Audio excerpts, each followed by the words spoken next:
Welcome! Welcome to Master Swan of... Oh, god. Ah, cool. You didn't change the overlays, did you? Oh god. Everything is on fire. Well, anyway. I am actually not alone, despite what the overlay would tell you. I am here with Steel Mode. I made a mistake.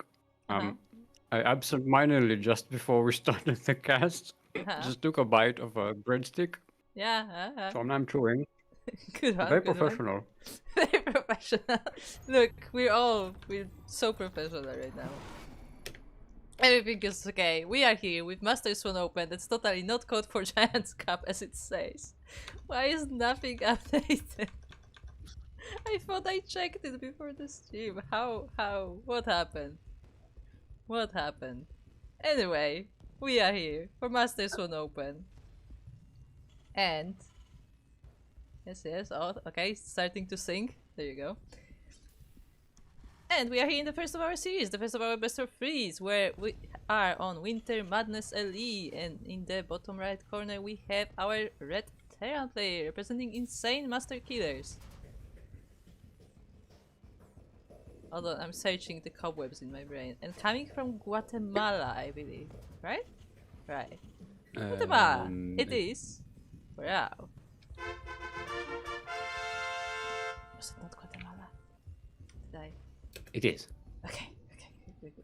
And in the northwest corner of the map, hailing from the land of Finland, it is our blue Protoss. Playing, I don't remember what you told me the team beforehand, and I was it's like, RBH. I don't know what it stands for. RBH. Here called the Big Year, but we just call him Rick Games.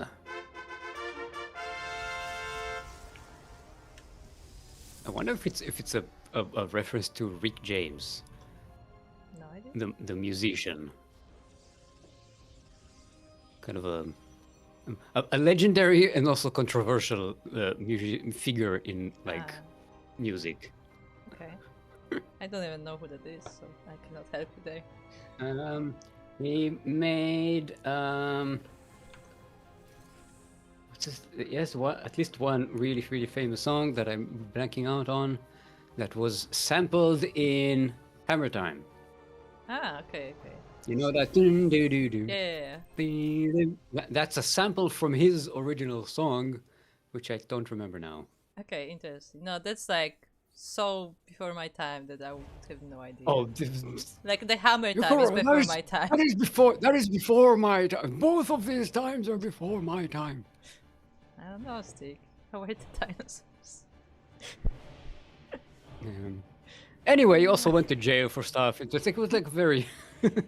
I mean... very controversial dude. See, here's the thing. For drugs and whatnot. The sad part is there are so many, like, famous musicians who also end up in stuff like that. And I'm like... Yeah... Oh, yeah, Super Freak. That's the name of the song. Ah, okay. Super Freak. That's it. Okay. Anyway, maybe it has nothing to do with it. I don't know. Yeah, I somehow doubt it. It would be very specific reference. Anyway. I mean, it's a nice pun. Sure. Rick James, Rick Games, you know. I don't know. Anyway, we have a game, and we have our Protoss yes. going for Twilight Council, while our Terran is going for 1-1. No, 3-1-1. My bad. I mean, I guess there's no 1. It's just 3-1. It otherwise known as 3 Rex by the savvy people. Oh, nice, catching the adept here. It's not going to be able to shed away. Boom, good catch. Yeah.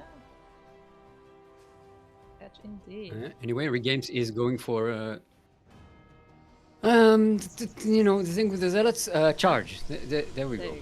Yeah, There you zealot go, charge. Really. I was like legs, zealot legs. I mean, they did call it Zealot legs in Brood War, so you're not far off.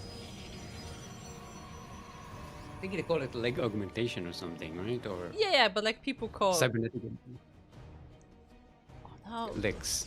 Oh, no. Oh no, they're being lazy. Oh no! No, probes! I think the Who rally got allowed you to messed be up. lazy? Oh no! No! Oh, that's You were gonna hurt. told to stand here, bleep bloop bleep bloop. You were told to stand here, and this is where we stand, bleep bloop bleep bloop. Our head nexus told us to get out and stand here, bleep bloop bleep bloop bleep. Oh no, I don't think he noticed. No.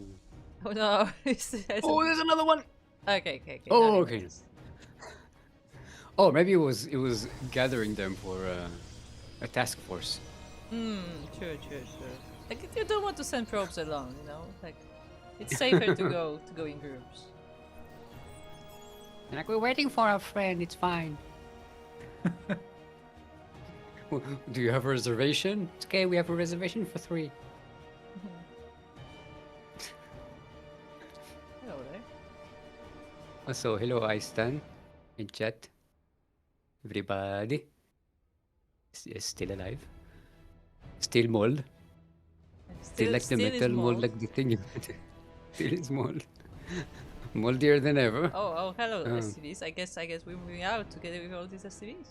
Boy, get the boys and go! Okay. It's only 4 Boro though. has left. It's not like entire mineral line. It's just like 4 repairs. Sorry, there's a few more. It's a bunch. It's more. Yeah, Maybe it's just to make it look like there are more Marines. maybe to be fair. Because it kind of looks like a big Marine force. I mean, they Or will maybe it's probably attack the it's an all Zealots. in.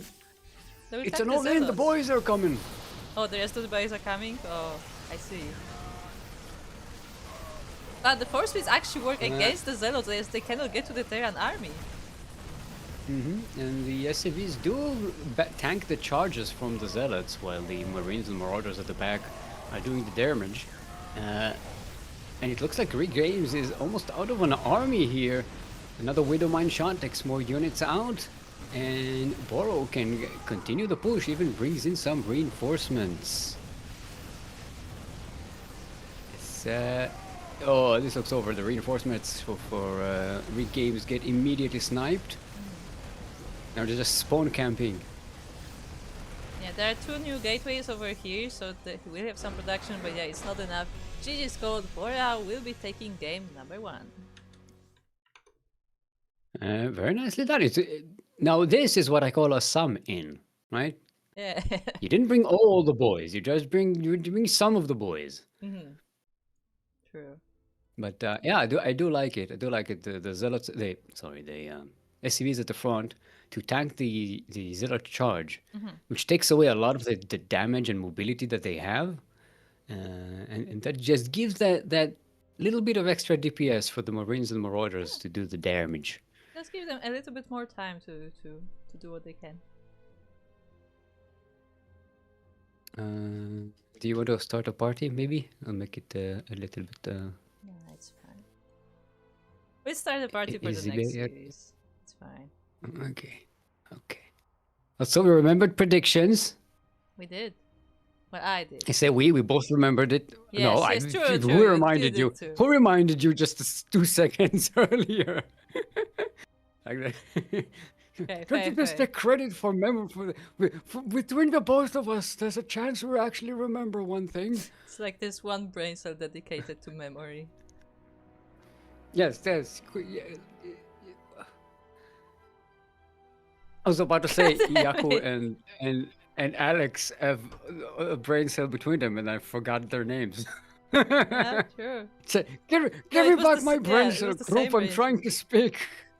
I'm trying to speak, group. You're Meanwhile, hogging the brain cell. I see that the copy pasta is spreading. Yes. Would you like to share the copy pasta with us, Stick? A balanced wine is one where its key components, acidity, tannin, alcohol, sweetness, and fruit intensity, exist in harmony, with no single element overpowering the others. It implies a well-integrated and pleasurable structure where, for insurance purposes, high acidity is matched by fruit concentration, or in reds, tannins are softened by alcohol. Thank you very much. I said, for instance, and I read insurance because Yeah. For insurance purposes. Sure, for insurance. Terms and conditions apply. Yeah, terms and The CranKy conditions Ducklings apply. organization do not have no responsibility for the quality of your wine. Consult your doctor or pharmacist about this. Consult your sommelier, True. your local sommelier.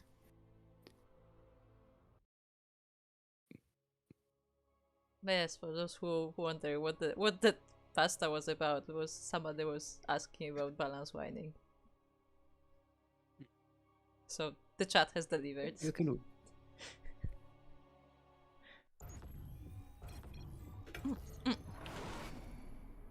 Alrighty.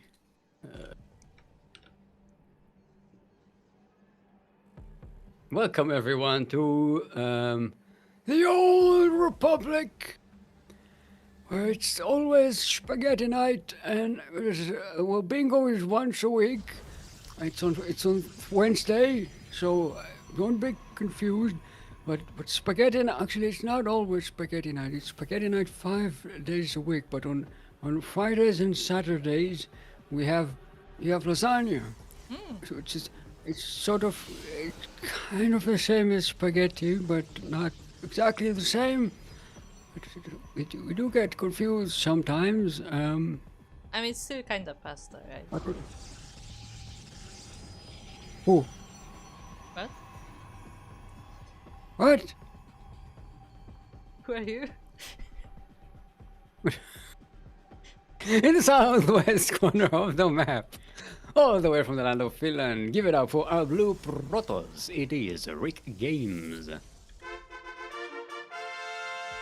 Oh, nice. The logo is wrong as well. Everything is fine. Everything is perfectly fine. And in the top right, we have his opponent. It is the red Terran player from Guatemala, representing insane master killers. It is Boreal.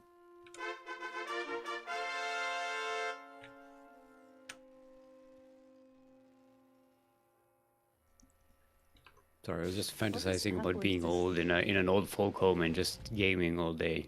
I'm gonna go into an old folk home. I'm gonna bring a computer and I'm just gonna sit and play video games. That's my retirement plan. Fair enough. To be fair, considering like our generation, like even though are we even from the same generation technically? I don't know how generations work. Yes, Kuro. Yes, Kuro. Okay, You may. Yes. You're younger than I am, but yeah. Okay, fair enough. But I was gonna say that, like, considering like how our hobbies, like that's probably what the retirement homes would be. Would be just a bunch of people with their computers playing LAN with each other or something. Yeah. I mean, to be fair, they've already concluded that our generation is going to have a much easier time adjusting to like old age and keeping, brain activity and mobility, because we are a lot more active and a lot more. We can be social online, so we're not going to suffer from the same like level of isolation that old people get to in old homes. Yeah. So, yeah, you heard it right here on the CranKy Ducklings. That's what's awaiting for you. Sitting around and playing LAN. Just like old times. Have you ever played LAN? Like actual LAN? Yes, but in like a computer lab at school or something. Okay. I actually got to do that at home. Like once or twice. Where we had two computers connected and it would be like me versus my father. Yeah, no, we did that. We did it a few times, just to test it. When we first bought an Ethernet card, network card. Back in the days, you had to buy that separately because your computer did not come with it. Yeah, it was not the default. Can you believe it? Yeah, you also had to buy a modem separately. A modem is a thing that makes you call the internet, and it goes. It's like the router, but not. Also, we have cyclones here in the base of the Protoss. Oh yeah. Nah, they're just being annoying. True, true. There's no I know way the shield battery Burrow is is depleted now. breakable. Oh, gonna catch a stalker. It's nice. I like the using the Reapers to tank the damage. Is nice because they can heal. True, true, true. And we see Cyclones clowning around. And at the in same clowns. At the same time, we have a Liberator in the main base, just chasing the workers away. I don't think too many died, let's see. 7 probes. Seven. No, okay, 7 probes died. That's pretty cool. Yeah, that's pretty solid. That was a good bit of harassment here. However, Rick Games is in a great position, way ahead in workers. Didn't take significant damage here. It only lost a bunch of stalkers. 4 stalkers, 1 adept, and 7 probes. The probes do sting a little bit. They sting a little bit, that's the problem. Look at the worker situation right now. Burrow is still on 1 base. True. Rick Games is a 2-base Protoss now. Yeah, and Boreal, just like last time, is getting the free racks, but this time it is with Starport, you know, it was a little bit earlier. But yeah, still, it looks like he will be going for 1 strong push there. And No service on those Cyclones? They just... No paint job, nothing? Nah. One of them has 1 health point. Yeah, it's fine. Like the Reaper its is like, bar did is so you empty. regenerate? Okay, there's the maintenance crew, it's fine. One guy just like, you know, duct taping his cockpit as he's sitting in it.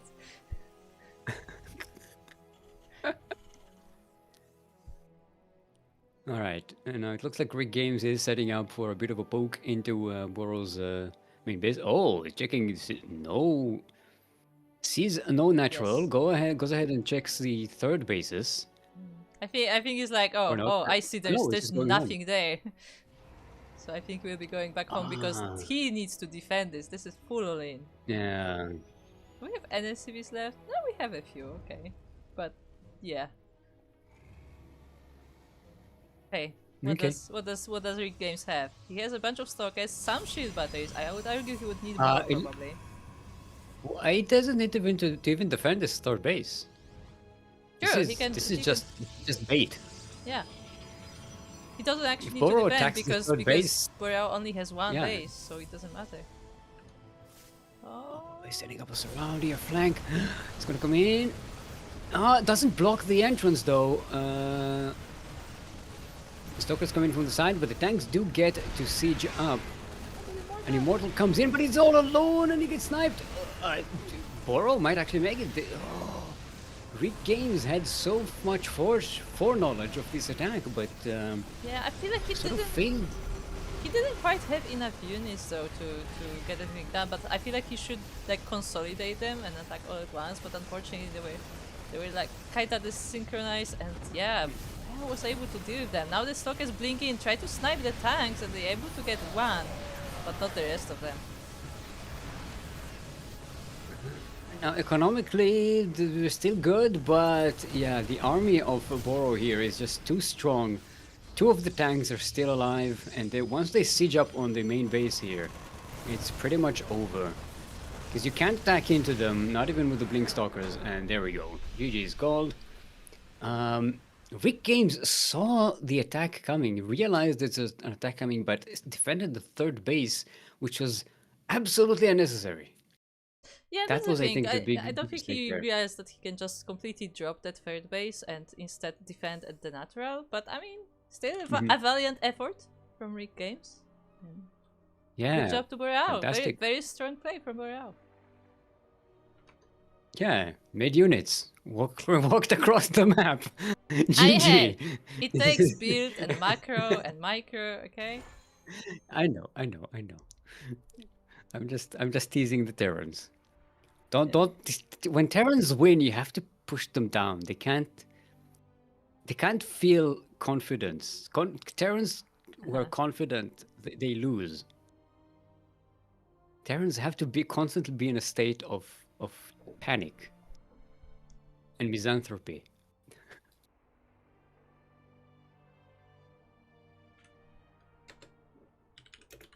Anyway, we have Burrow going up against a Blue Knight. Who is... Wait, who's the current reigning champion? Where's my... Oh, it's Beast. Beast. Beast is the Oh no, reigning sorry, champion. Master Swan open, yeah, Beast. Yeah. Okay. Oh, Look. yeah. The Beast defeated the Knights. I remember now. Okay, here's What? the thing, Stick. Yes. For the past 4 weeks, I've been casting our amateur events every week, and I don't know which one is which anymore. We had 2 SDOs in a row, Oh. just one after the other. Also, the Wikipedia isn't updated with the... Shh. It's fine. It's fine. It's not fine. Yes. Oh, we did have Boro versus Beast last time. After the Knights failed to take down the Beast, Boro was had a shot, and the Beast was not beaten. In fact, Ureha took down Beast in the final match. We don't have Ureha here today, right? No. I believe it were. No, they weren't in Duckling Open.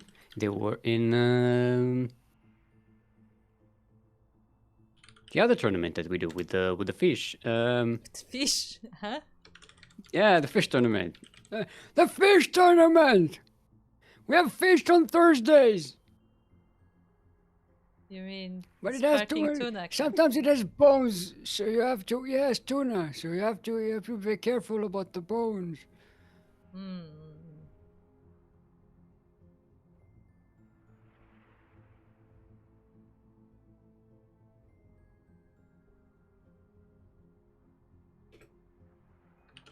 Okay, so we have Blue Knight on the way over. Soon TM. Soon TM, so we have a bit of time. Soon TM.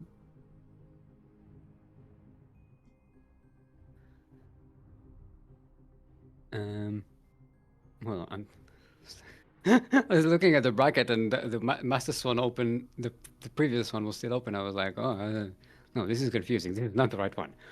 Yeah, we have Zigoro winning 2-0 versus Rojas Ozzy. Rojas, okay. Sure. Rojas, yes. That's how you read it in Espanol, right? I don't think you read. I don't know if Spanish even has an X. Yes, of course it does. Does it? Mexico has an X. Yeah, but it's like a name. I don't know if there's a word that has an X. Yeah. There are plenty. I think maybe they're vestigial from other, like Latin or something, but or like crossovers from Greek or something like that. But I'm not a linguist. I'm not a linguist. You see, I'm trying to like think of like a word. I wasn't alive back then. I think Rojas. No, that was a J. Yeah, that's a J. That's the wrong night. I know. There's a lot of there are a lot of X's in the Aztec names. Well, I just suggested Star Knight to the party. No, that's the wrong night. The wrong night.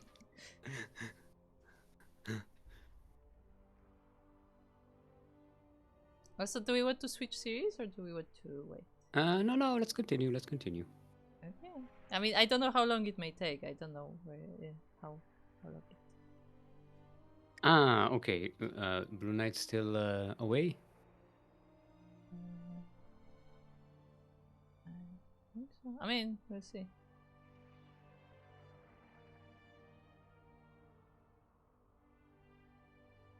Up to you. They probably already Why? started. I'm too slow. I'm always too slow about these things. I mean, all of those series are happening on EU, so we would have to Yeah. Okay. Well, if it's switching to EU, I'd rather just stay. Okay.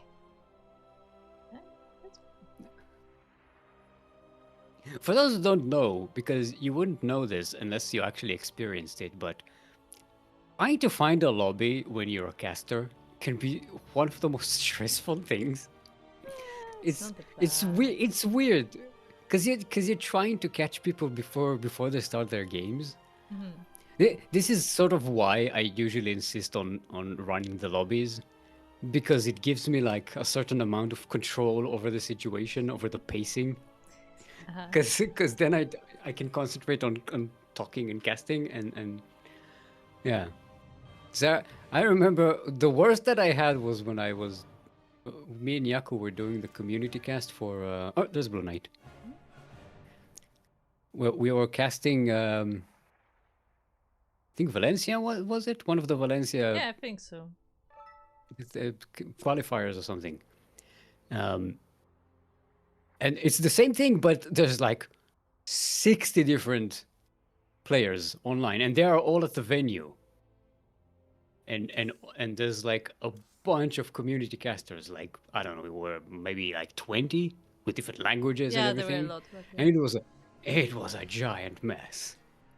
And to try to find on a bracket what series actually is going on and yeah, who's because those are starting. big brackets as well. It wasn't like groups like nowadays.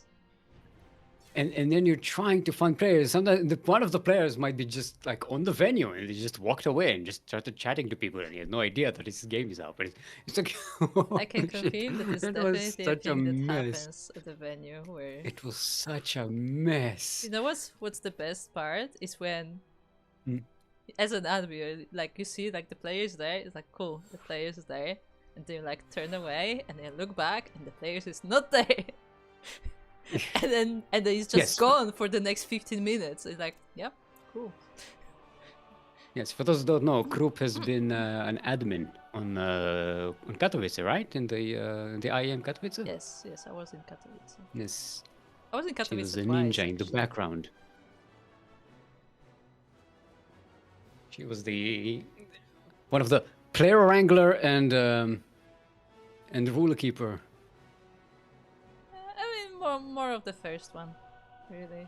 Like I said it before, but like generally, like the StarCraft community is fairly good about rules. Like it's more of like a logistics job, really. Mm-hmm. And standing in the background looking menacing. Yeah, but I mean, we still check for if they're not doing anything wrong. But like most people are like good at that. Like I always laugh about it, especially when like there are admins coming from different games that like, no, yeah, like the StarCraft tournaments, they almost run themselves. Like everybody knows what they're doing. You just have to make sure that they're in the right place at the right time and everybody knows what's going on.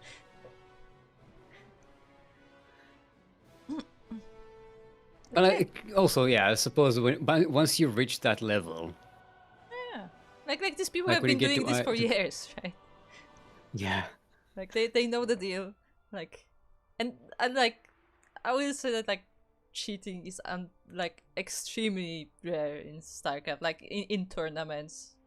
Like I'm not talking about like some online tournament, but like the actual offline tournament, that's extremely rare. So it's also super difficult. Like, how would you even get around to doing it?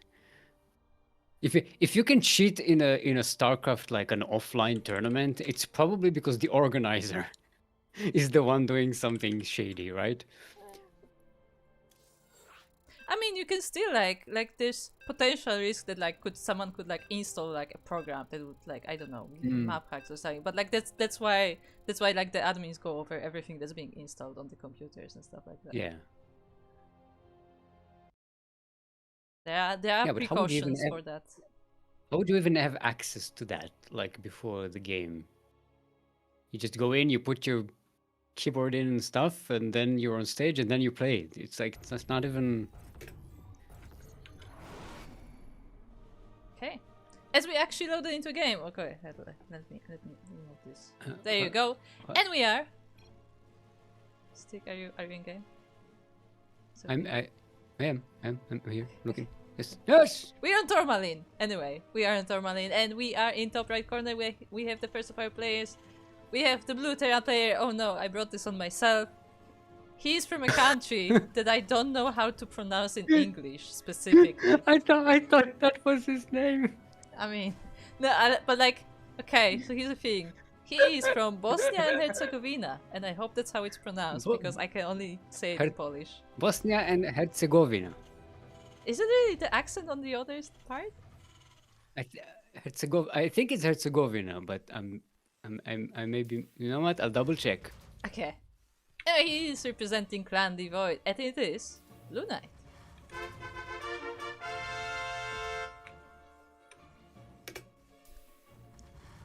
In the southwest corner of the map, playing a red Terran, spawning in the southwest corner of the map, spawning in the southwest corner. I turned into Yakuzaku for a second. Yes, you there. have to. Playing for Insane Master Killers, and all the way from Guatemala, it is our red Terran, Boro.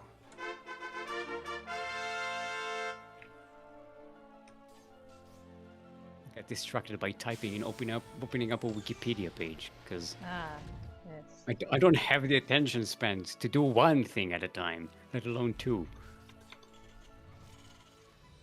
And guess what? 2 out of 2. Huh. Take that, Captain Fish. What? Ah, yes. We are 2 for 2 for predictions today. See, now we're getting confident. Yes. This is where I forget it It's for not the a rest of the not a turn. good idea. It's not a good idea. Okay, so we have a bit of a difference here, as Boreal actually goes for factory before that second command center.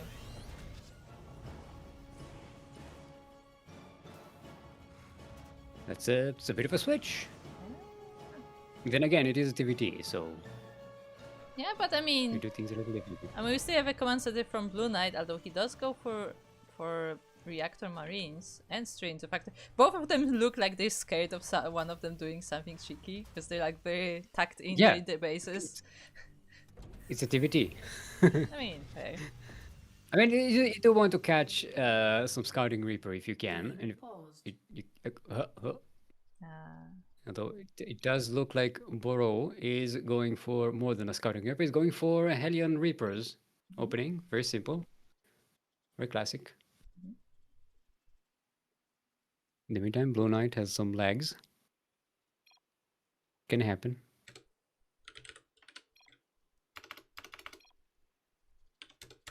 Okay. Game resumed.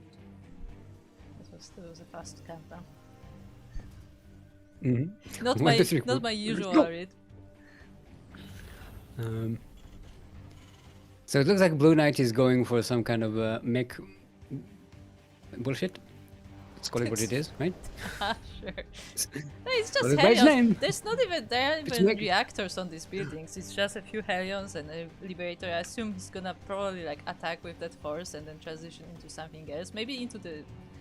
I guess you wouldn't. I was talking about Blue Knight Oh, because Blue he has two factories. What, does he have two factories? Or am I just delusional? I thought I saw a second factory being built. I'm Second factory stick. what? There's, Who are you? there's no second factory stick. What are you talking about? Sorry, I swear I saw a second factory being built, and I was like, Maybe it wasn't. It was cancelled. Ooh, but Blue Knight spots this move right as it leaves the base. Very nice. Blue Knight should be able to deal with it pretty nicely. There's a tank, there's a bunch of Marines. It should be fine. Take a nice siege position in the second base. Don't need the wall, no need to nothing. Oh, does leave some of the Marines behind though, and Boro manages to hug the tank. It might be going down. Nice use of the grenade. Oh, but a quick repair from Blue Knight managed to keep the tank just alive enough. Liberator, in the meantime, does manage to get a couple of SCVs. Ooh, maybe Oh, more. now we made more. But there is a Viking Yeah. to push it away. Get off my lawn! This is my lawn! See, on this map there is actually like grass on. True, on- true. I was on the gonna map. point it out that So, that does actually look like a lawn. It works. Not very well kept. Look, it's green. Okay, that's what counts. No, we need to clear the weeds and everything. There's work to be done here. All these lazy SCVs and Marines just sitting around doing nothing. Uh-huh. Ooh, Boro going for a bit of a, not exactly a doom drop, but a gloom drop maybe. Yeah, sure. Yeah. Yeah. There's gloom, there's doom. You know, doom is like a big doom drop, and gloom is like it's I It's a mean, menacing drop, but it's it not. is 2 tanks, so there's that. It's a, it's a gloom drop. I can't believe I came up with it. spots it by I accident can't. as it moves out. Yeah. Tanks managed to siege up. The Liberator gets taken down by the Viking, but with the tank siege, this is going to be annoying here.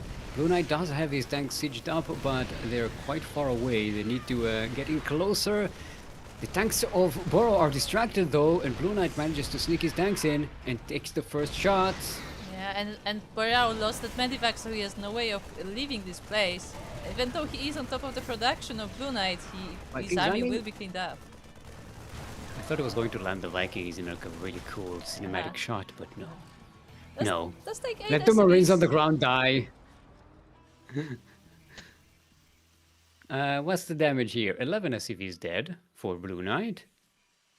But other than that, it's mostly just Marines and 1 Viking.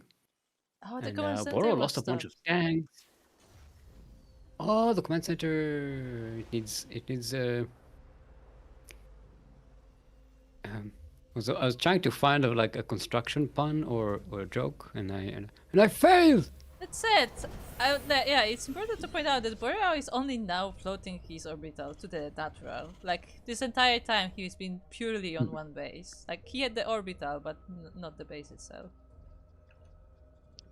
Well, assuming he manages to defend here, he should be in a pretty good position. Does need to keep up on the worker count though. Blue Knight finally just now started reconstructing the command center, the 3rd base that was delayed. So that is very much delayed, but it is here, and Blue Knight is still ahead in workers. And Boro's he is attack landing didn't do in the that much base of damage. Boreal. Yeah. Now that's still a gloom drop, but it's bigger. He has With more just 3 tanks. Yeah. Yes. And a Viking, which also is zoning out the forces of Boreal. But the Yes, Vikings but Boro absorb. has 2 Vikings. 4. 4 Vikings. Now land the Vikings, please. Give me a cinematic shot. Come on. No, the Vikings are nah. You don't get paid enough for this. But here's the thing, like, Blue Knight is being much more effective at camping this production, destroying these facilities, but now Boreal goes for the counter-attack here, and the Vikings are landed. But it was the cinematic, I think. Game paused. Stick is just Okay, not Blue Knight asked for- pleased. Oh, his command center is floating around. Uh-oh. Look at it. Look at Blue Knight's Yeah, command I center. saw. Sorry. I think it's overshot a bit. I did not see a thing there. Sorry. That's unfortunate. Yeah.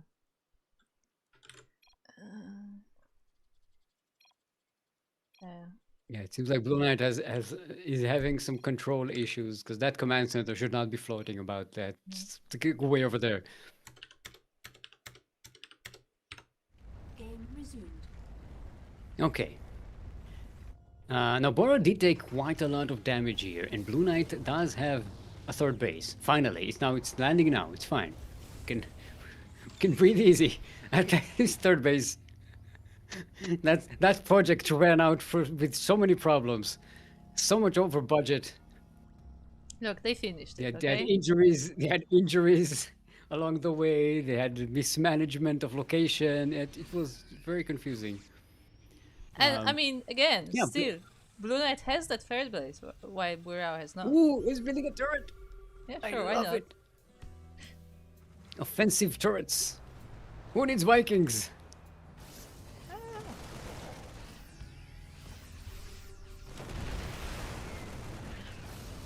Oh, it does manage to lose one of the medivacs though. So, oh, that precludes a big doom drop though. Yeah. It's a bit of a shame. And there's still no 3rd Boro command is- center, by the way, for Boreal. Boro is countering the turrets with more turrets. Yes. Oh, but there is a bit of a drop, and the turret wasn't finished yet. Nice, that's gonna force Boro to split his forces. The Vikings are going down. Yeah. Blue Knight is specifically targeting them. Yeah, as you know, the air control is very important in TVT. Yes.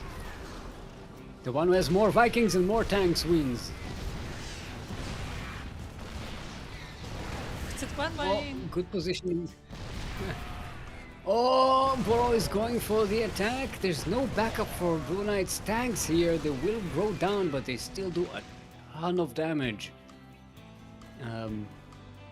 Blue Knight still has a bit of a siege left here with his Marines.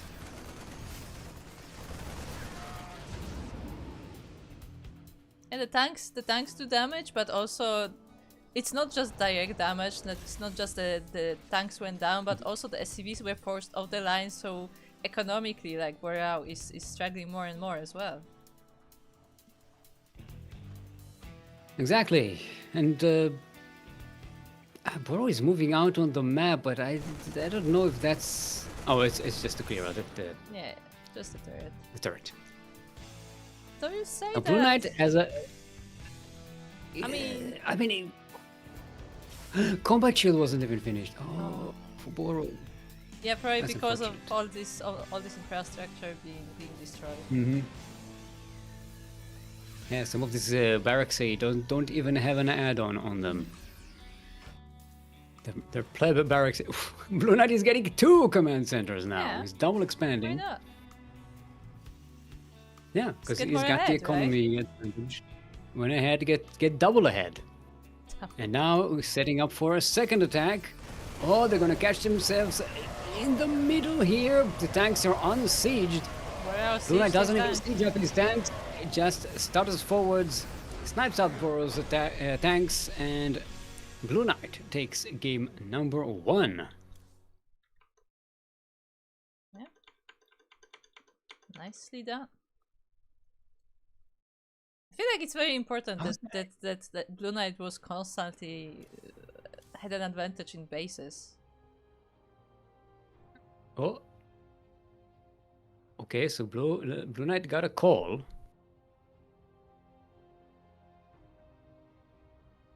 Did he did he get food or something?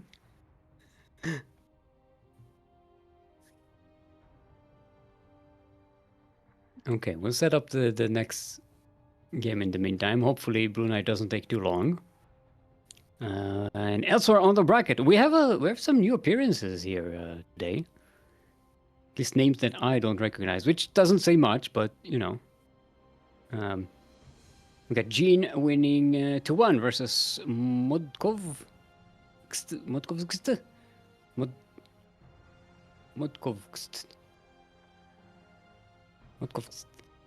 How do you pronounce kst? And we'll go up against Nakanuka, which I like the name. Nakanuka. Yes, it's a good name.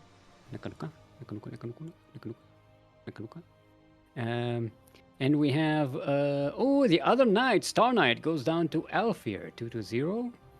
And Alfir will go ahead and deal with Macaboy. Macaboy. Macaboy. Boy? Like, is it like McAvoy but with a B? So I was told that this was like supposed to be read as Cyrillic, and it was like Miska boy. But right, Mishka boy. yeah, I Mishka. guess. Yeah. Mishka is like a cute bear. For the speakers, for the non-Russian speakers. Mishka is like a cute little bear. It's a pet name for Michael. Yeah, I was gonna say that like or this also Mikhail or yeah.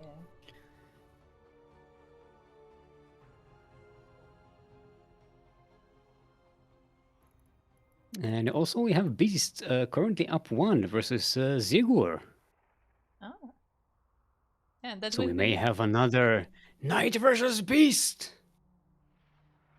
true. And that will be the opponent of either Blue Knight or Boreal.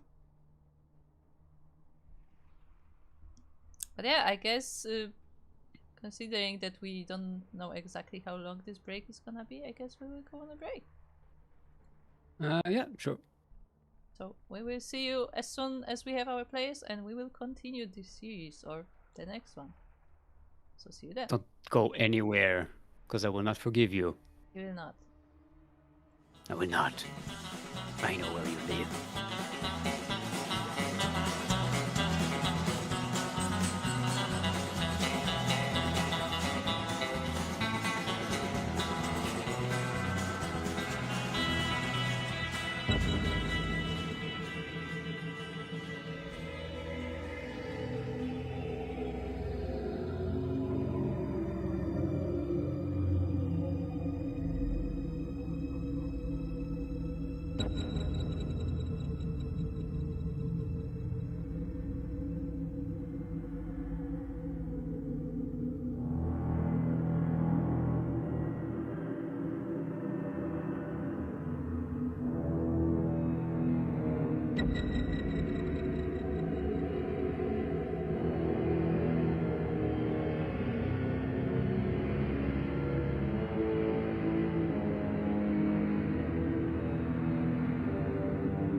And welcome back. Welcome back. We found Blue Knight. He made it. He made it in time. And we are ready for game number 2. Yes, yes, we are on Celestial Enclave. Enclave. Celestial Enclave. Yes, yes. Le Enclave Celestial. I don't know what language it is, but yeah. Bellissimo. Anyway, we are here in the top right corner of said map. I'm not repeating the whole thing. Where we have the first of our players. It is the blue Terran player representing Clan Devoid and coming from Bosnia and Herzegovina, which is something that Stig was supposed to check, by the way. It is Yeah, there's no Blue pronunciation thing on Wiki. God damn it, I pressed the wrong button. There you go. Cat, I am so organized today. Everything is fine. And in southwest corner of the map, hailing from the land of Guatemala, it is our red Terran representing insane master killers. Give it up for Borao.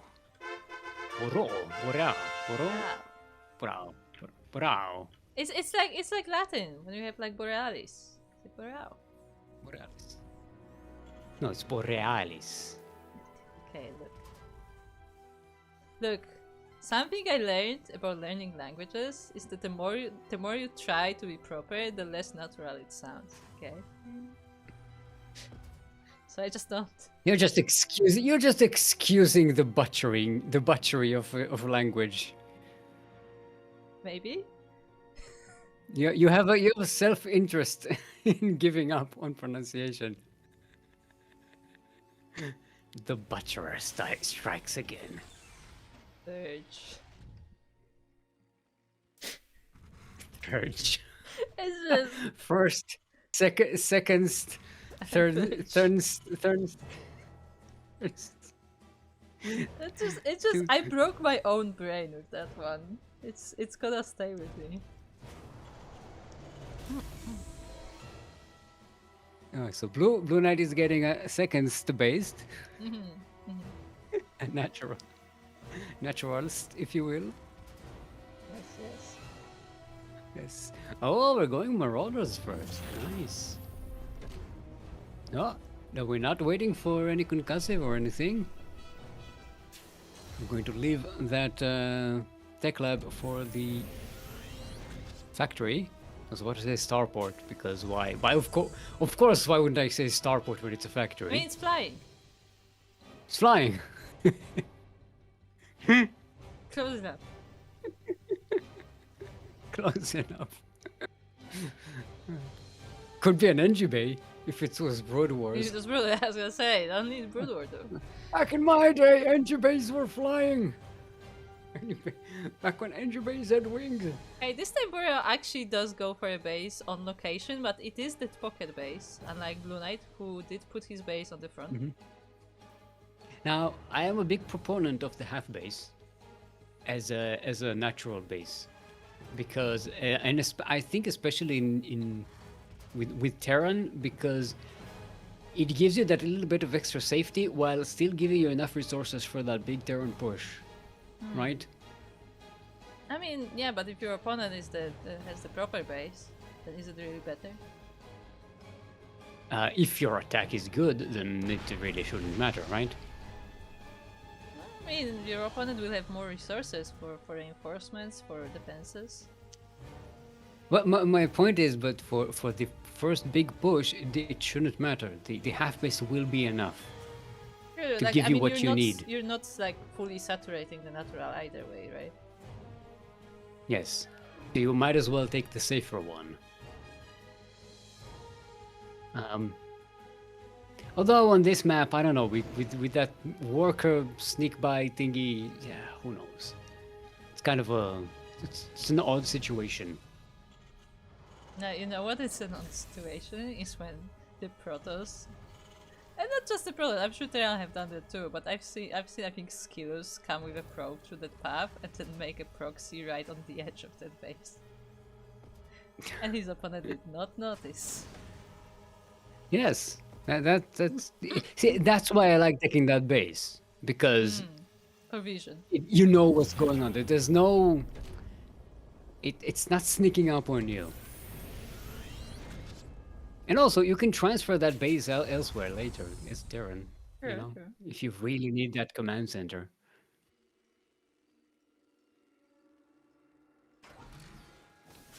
All right, Burrow is moving out. Yeah, it looks like we have Everybody's on tanks siege. and Vikings. Mm-hmm. It's just tanks and Vikings. I like the extra. I like the added Liberator though, but the Liberator will be a while before it joins. I mean, I assume the Liberator will be just like before. It will be more like a distraction, where like this army attacks on the front and Liberator comes from the back. Oh, but it gets scouted. Yeah, it does get scouted. I think it was a Viking as well. Blue Knight. Oh, doesn't even cancel the third base here. Maybe we kind of want to keep it here just to be a buffer. Maybe. To be an annoying thing in the middle here. Yeah, to get some nice wall off.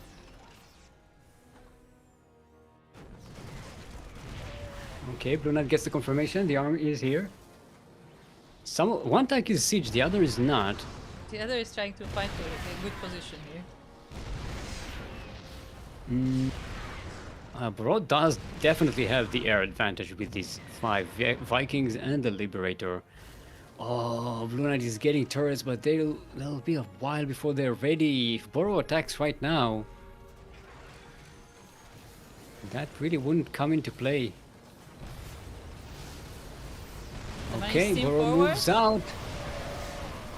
Blue Knight does get the first shot with the tanks. One of the turrets does finish, and the Vikings are almost all gone. The Liberator managed to sneak up on one of the tanks and takes it out. Burrow is in range of the natural base of Blue Knight. Yeah, and more tanks are coming. They are moving up the ramp, so Burrow was able to actually get into the base. Blue Knight does manage to kill a few SCVs. I don't know if they were pulled in here and they were killed over here on the front. Yeah. Or if there was some kind of sneak attack. I don't think there was a sneak attack. This was the Liberator SCVs manages to the take tanks. more tanks. Oh, Blue Knight is out of tanks. So there's only one saved to one. back. Reinforcements are But coming Burrow has from the more main base. tanks. That Liberator really has to go down. One Marine manages to take it out. And now Blue Knight is the one that has the high ground vision, but lost 20 SCVs in the process of this attack. Burrow manages to keep some of the tanks alive, brings in the Vikings. Now Burrow has the air vision advantage, zones out the Medivacs. And Blue Knight has to back away with that command center. See, if he just would have taken the pocket base, this would not have been a problem. Just saying. GG's called, and Burrow evens up the score. We have ourselves a sideways 1-1. And shout out to Luis for that raid. Welcome everybody. Yes, welcome. Nice to see you. Nice to have you. Thank you for the raid. We are currently in the quarterfinals of our monthly tournament. Yeah, we just finished game number 2 in our second round. It's Blue Knight versus Burrow. Going for the ace match. Why is it ace match? See, I mean, it's there's a match. It's an ace game. It's not an ace match, Yeah. right? But see, because the name Ace Match comes from like team leagues. But even then, it's an ace game, not an I ace mean, match. you could have a match. It's a matchup between two players, so it is a match because it is a whole series. The series best of 1, but it is a series.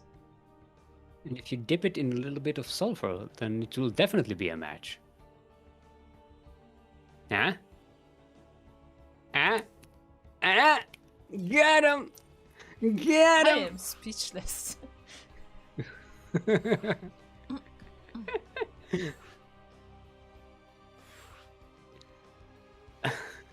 Okay, so our next map is going to be 10,000 feet.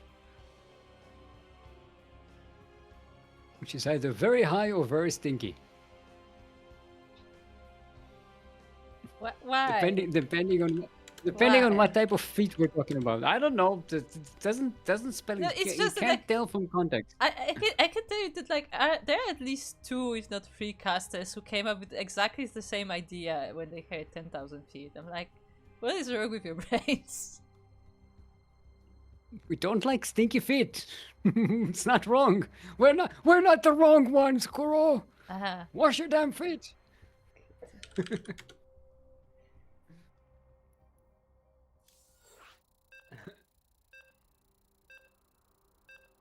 Hey, Luis G. Luis G. Luis, Luis. Is it Luis G G G G G? Luis G G G G. What's the what's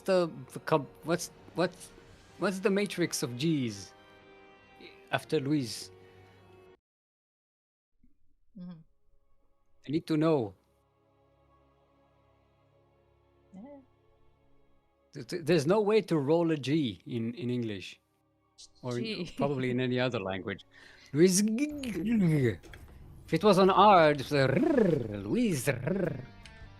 We could roll it, but G's you can't roll G's.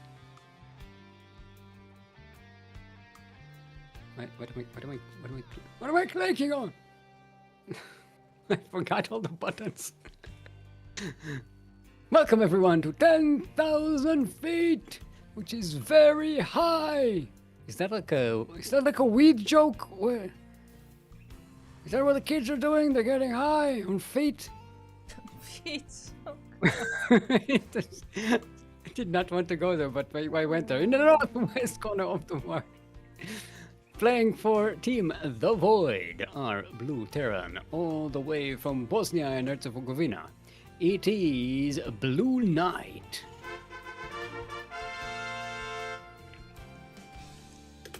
And across the map we have his opponent. It is the Red Terran player from Guatemala, presenting insane master killers. It is Boreal. So, the wiki article for Bosnia and Herzegovina doesn't have the pronunciation thingy with the sound. I mean, yeah. I didn't even know that's a thing, to be honest. Oh, stealing the gas! Stealing the gas. Oh, the gas was stolen. There's some cranky duckling material right there. This is the secret. This is how you get into the cranky ducklings. You start stealing Yeah, gas. it's the secret way to get into the CranKy Ducklings. Those who know, know. Oh, it's not secret, no. Oh shit.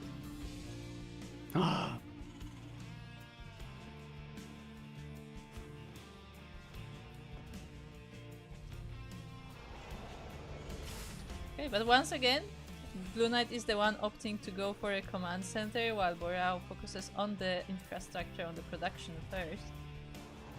Mm-hmm. And we'll see how aggressive he wants to be with that. I like that one marauder at the start. Token marauder. I think it's gonna be one. Yeah, it's one marauder. Why the marauder? Maybe that's against cyclones or something. Or maybe it's better against Hellions if they drive by, right? Yeah, but but they won't be here for a while, and it's only one. Yeah, I don't think a marauder is very good against a Reaper, right? Maybe it kills SCVs faster if there's a scouting SCV or something. I don't know. It's tankier than two Marines. Terrans in the chat. Why marauder first? Terrans, please. Why is the marauder first? What's going on? It doesn't have if it had concussive shells, I would have. You could slow, like, yeah, could stop but that's more of a TVP thing, right? Because you want to catch adepts. Yeah, fair. But even then, like, at this point, you don't have concussive, so like, yeah. I mean, when you keep the barracks on the tech lab to research it, well, you make a couple of marauders, but he floats that's it. barracks to something else anyway. Yeah, so I don't know. Maybe it's just more beefy than a Marine, right? I guess, but It has more health. yeah, but if the opponent attacks with the Marines win, no? I don't know. I still think it's something a bit probably against like a Cyclone or something. Maybe. Because it will be much better against a Cyclone than a Marine. True. Having that little bit of extra DPS.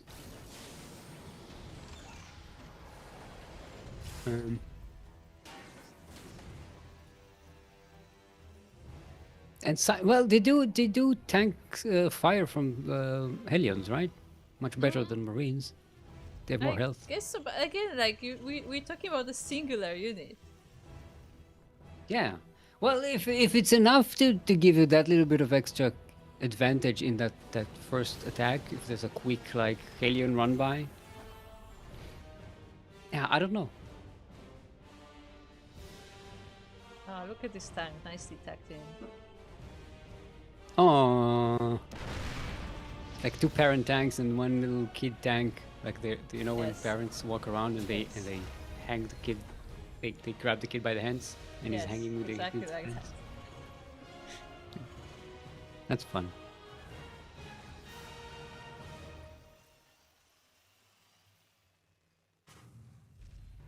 Okay, Blue Knight going for the Vikings this time.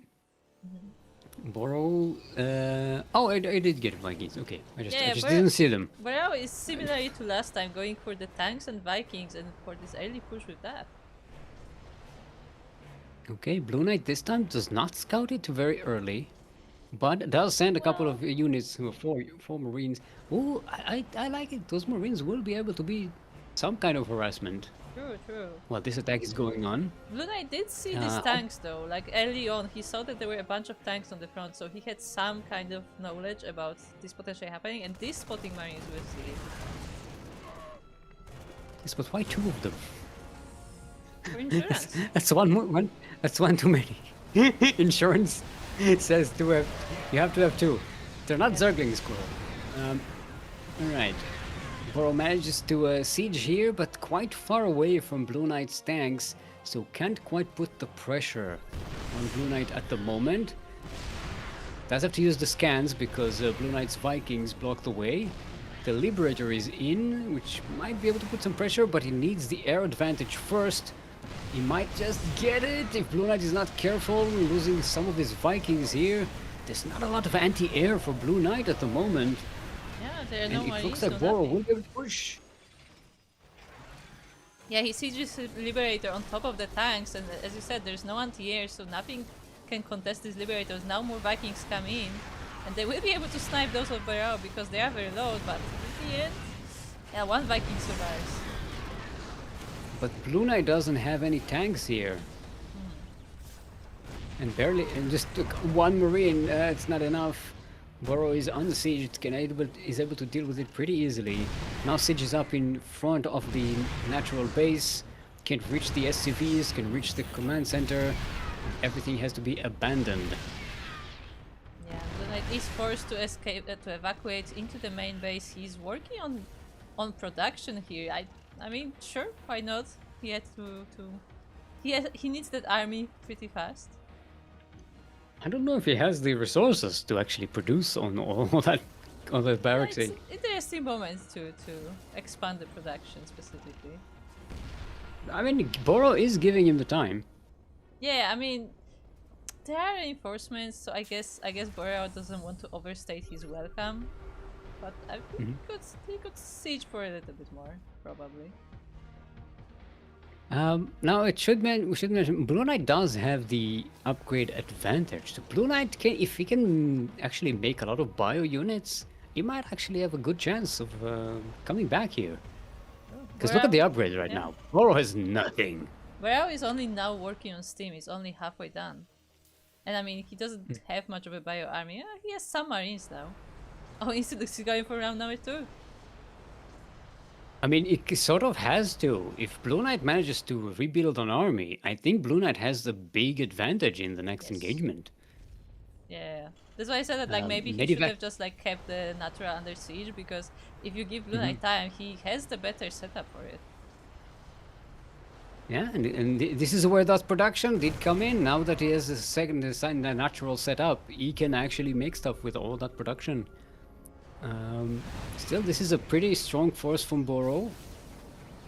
Team isn't even finished for Boro, it's just about to finish. This is going to be very touchy. The air fight goes in favor of Boro so far.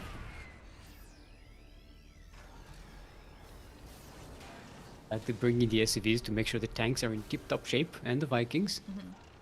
I mean, Boreal does have more tanks than Blue Knight does, so that's definitely an advantage for him if he can set them up properly. Every second that goes by, Blue Knight is making more units. Blue Knight is in a better position. Boro really has to push. I like leapfrogging the tanks, one group at a time. Since it doesn't have the air advantage, the air vision, it can put pressure on Blue Knight's tanks. Does manage to snipe all of Blue Knight's Vikings, but there are a couple more coming in right now. Boro repairs. Doesn't finish even the repairs on the Vikings. The SCVs are doing it under fire. Oh, he loses the SCVs. He can't repair anymore. Yeah, but now Boreal is moving forward, steaming the Marines in, but his army gets completely cleared out, and now the bio is coming for the tanks as well, but they stand strong. Blue Knight pushes forward with the upgrade advantage, but doesn't quite commit to it. Boro did manage to bring some reinforcements. So the siege is still on, but its forces are dwindling. If Blue Knight, who does have the defender's advantage, if he can build enough of a force to push back... Oh, there's a Thor! There is a Thor! You're right. Hello! Thor is here! He is here.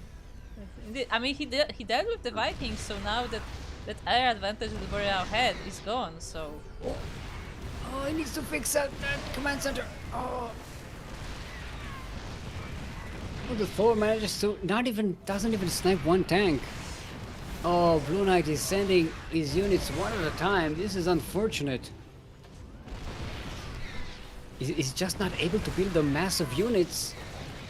A bit of a drop on these tanks by Boro. Boro is also running out of steam here. Yeah, but that's the thing, that like they're both kind of running out of units, but Blue Knight is still the one with the better economy. Although... He's getting two liberators. Yeah. Oh, he can siege up. If he can set up two liberation zones on these tanks, they can get sniped pretty quickly.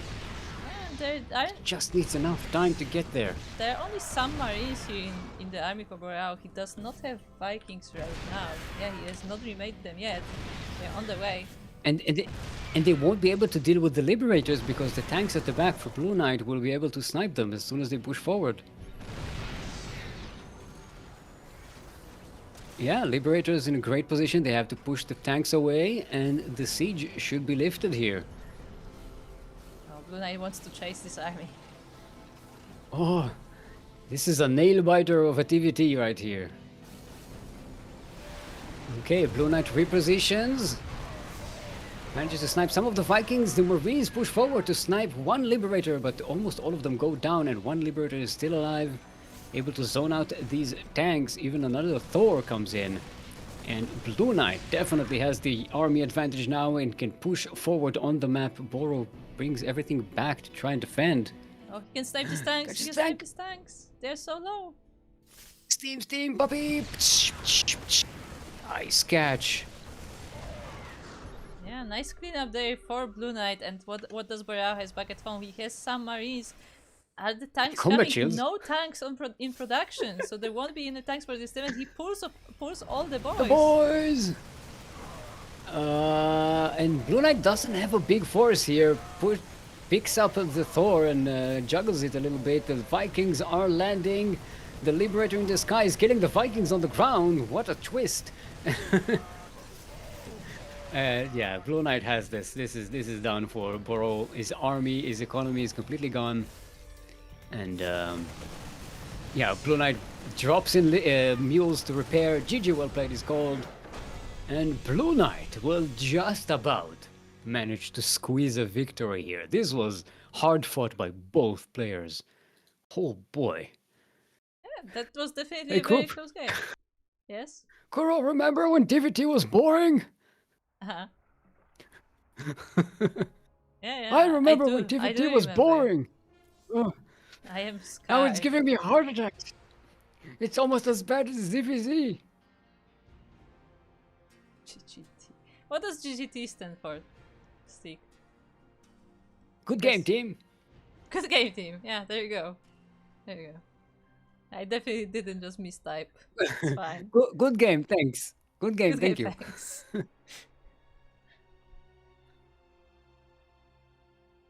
And now we have GG Terra. Blue Knight going up against a Beast and GG Terran.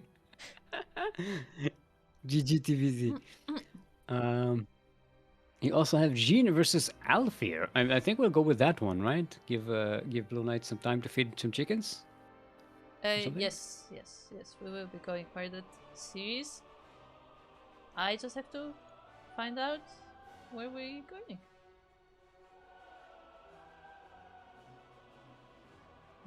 Lower semi on I. Yeah. I'm trying to read and speak at the same time. It's rough. But we will be going to EU. Ew. Wait, I think we're on EU for the rest of the. Yeah, because Beast is also. I think so. Yeah.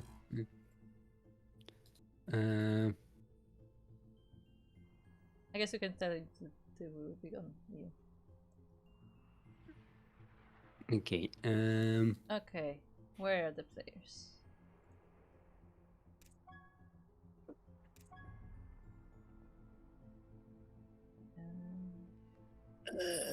Achievement awarded! All-star invitation. Well, I don't know. I got an award and it disappeared too fast for me to even read what it was. It is the hero portrait. What did I do to win that? You didn't. Hero did. What's my achievement? He's the hero. I'm the zero. He's the one who earned it, and that's why we all get it. He earned it for us, just like Jesus. Oh god, I wasn't gonna go that route, but sure.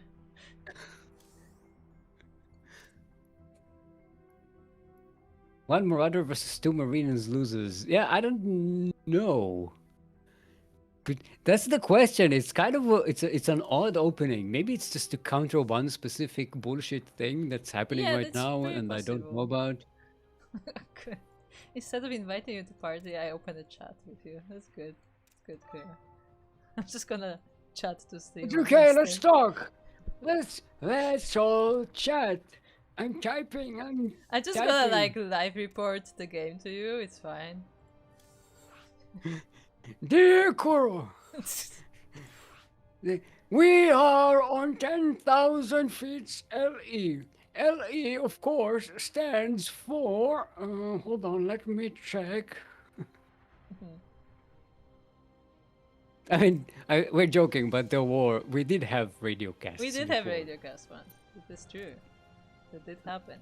It's a clip I keep going back to when when Dali and I were casting. And nobody noticed.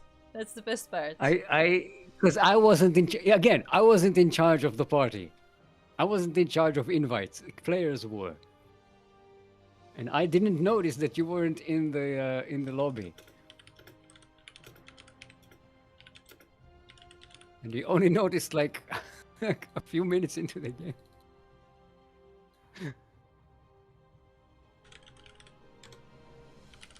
Yeah, upper bracket is going to be waiting. Because you know, you give Blue Knight some rest. Also, the lower bracket was waiting for longer, so you know, the play.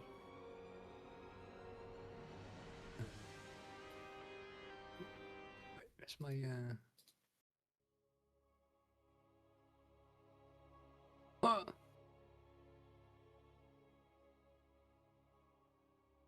What's Team GAZ?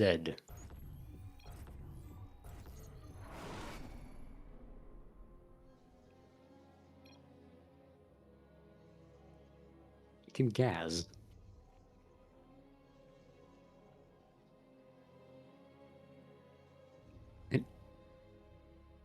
Hello? Am I Damn alone it, here? I was muted Am I- again.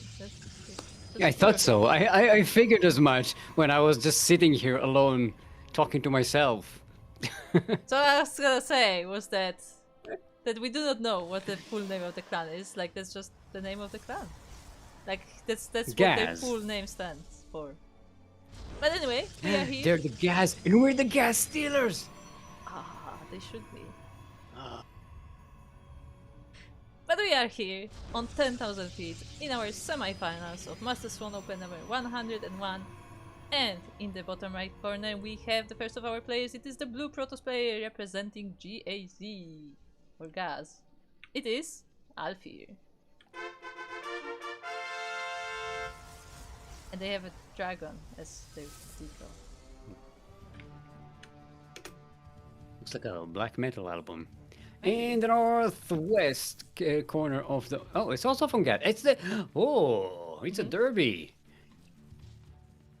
Representing Team Gaz, it is our Red Terran. I believe this is their very first appearance in our tournament. Second. It is Jinzi.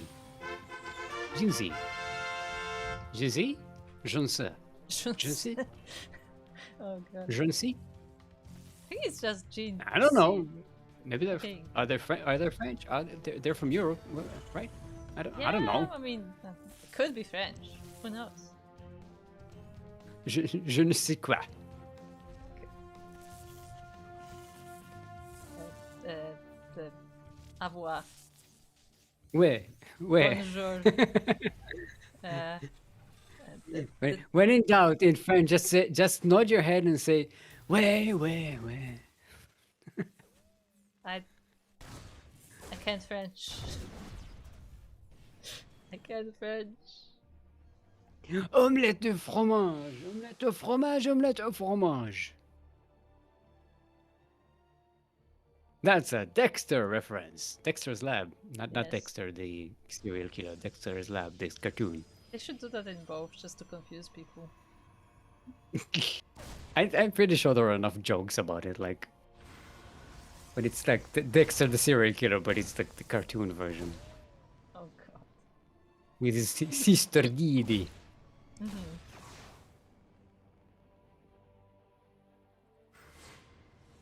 Oh, does the GP get to scout after all?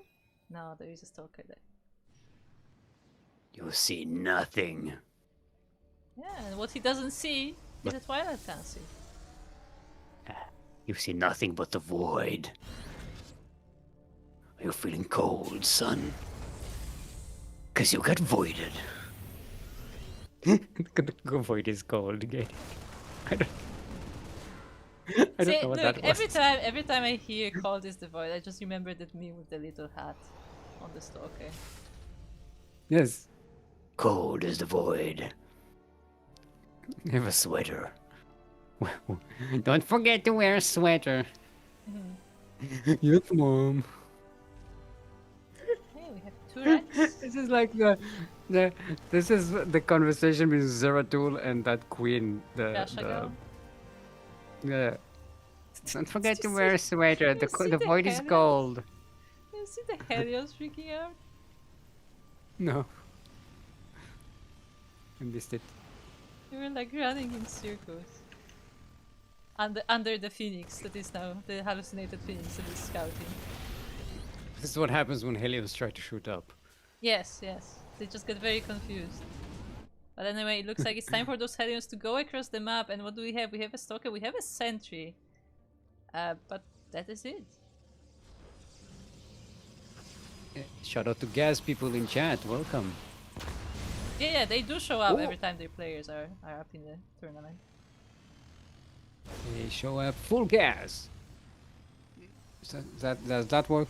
I've been trying to weave in full gas into something, and I think I just gave Sure. up.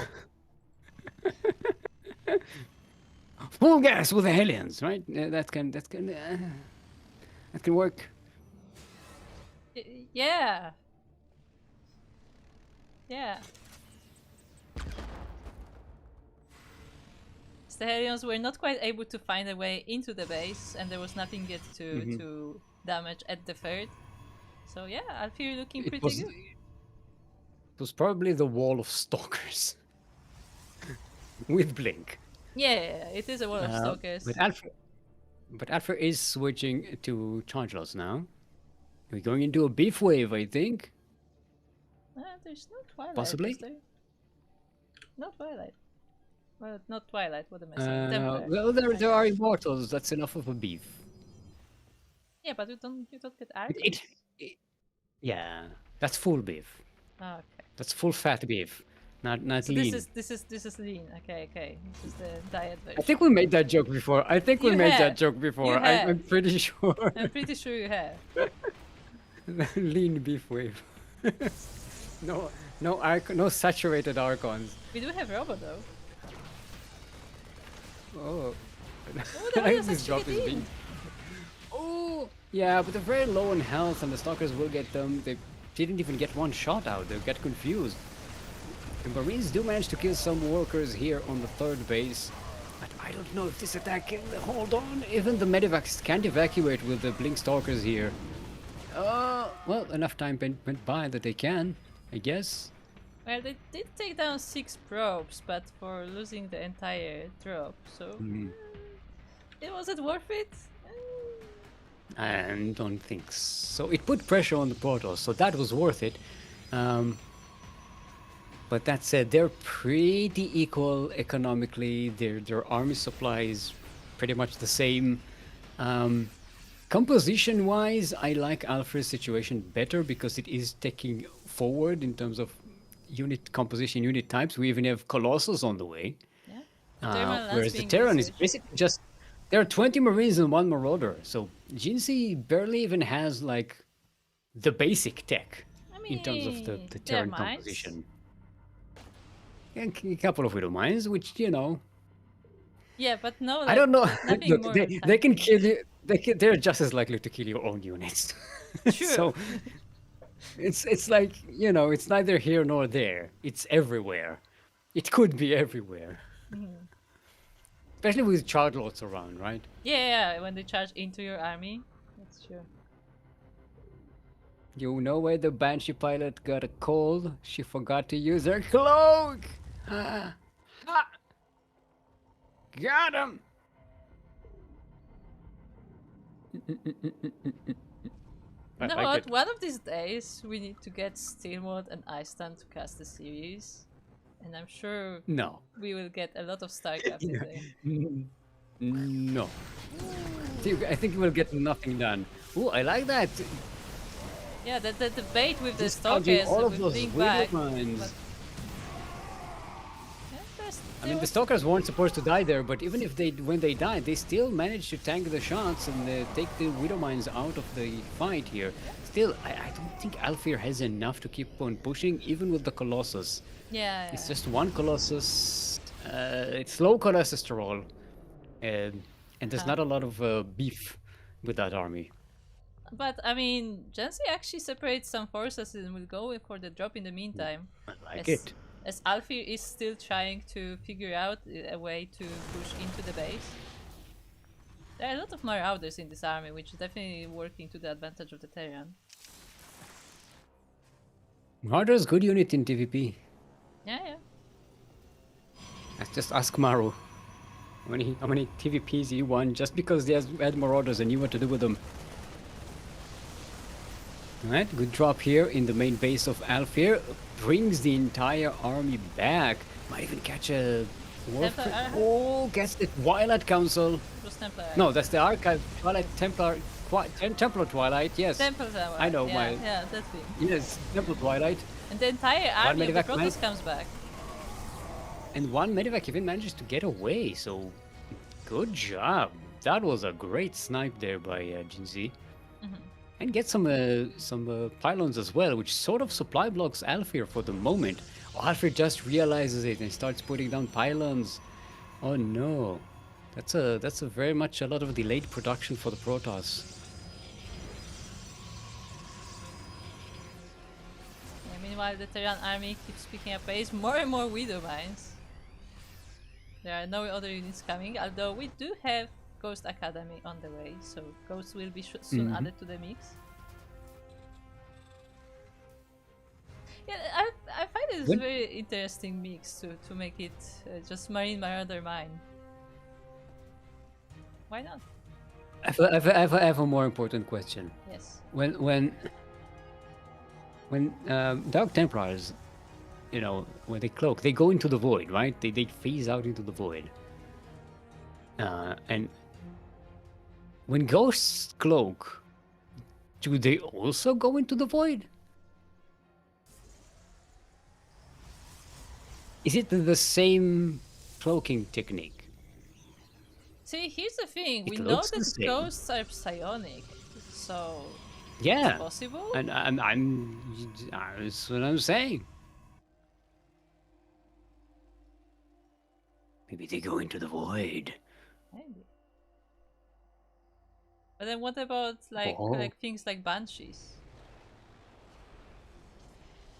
They also go into the void. I think they just have regular tactical cloak. No, Jinzi, you just killed one of the antelopes thingies. Oh, but there's so many Widow Oh, the Widow Mines. Mines again. Oh, I don't even know where they went. They Where got did some they of the go? zealots, but no major damage. Yes, let's put the ghost forward. Yes, they do get some EMPs off, so that's really nice. They take all the shields off of the Colossus, but there are still a lot of charge lots around. Widow Mines do connect. Still some storm left here. All the Templars were not depleted of energy. Yeah, but the Colossus This are Terran down. army is very low in health. The Colossus are down, the zealots Yes. have run out, and the Terran army still stands. There's still one Colossus here, though, and there are a couple of Immortals with this. Well, say one Immortal with this army, and it does manage to push the Terran away. Oh, that was a very costly fight for Jinzi, and it didn't get quite a lot done. 9 probes dead. Yeah. That was not worth it. And I don't know. I don't think Halfir has enough army left to keep on pushing. But Alfred is now on 5 bases, and Jinzi isn't not doing enough damage to keep the Protoss at bay. Yeah, it did. Like that was looking a little bit scary for Alfir there as he was losing all these colossi one after another. But in the end, like Gensi was a little bit too aggressive and lost a bit too much in that attack, and Alfir had enough to push that back. But now Jinzi is about to have 3/3 upgrades for the Marines and Marauders and the Ghosts. I don't. It does have the higher army supply. Ooh, nice CMP there. Catching up all the zealots. I don't know. Alfred needs a bit of a change in tactics, or maybe just get more Colossi, because this one Colossus is not going to be enough. This Terran army is just way too beefy to fall for that at the moment.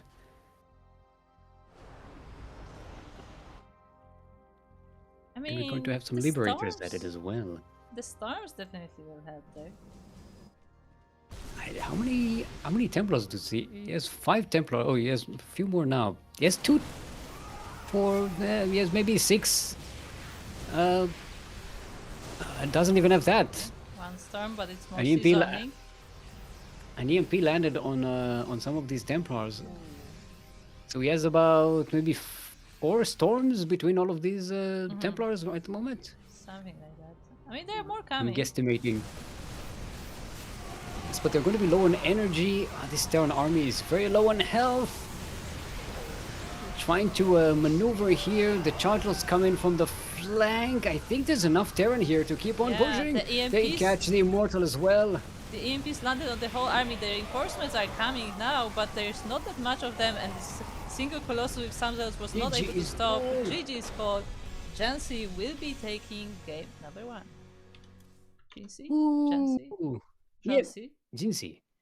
Jonsi. This is... EMP is like Storm, but for Terrans, right? At least in Yeah. PvP. In PvP. It's something that it's an area of effect that takes half the health from your enemy, right? Yeah, It has the same effect. I guess so, kind of. Plus, it also removes the ability of the enemy to use storms. What I'm saying is that Ghost is good unit. True, true.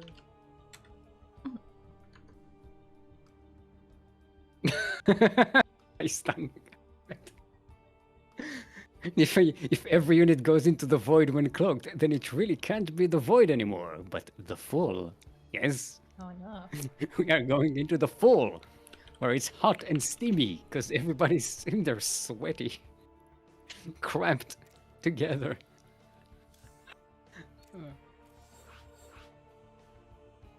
Back in my day, the void was empty. Now it's too cramped.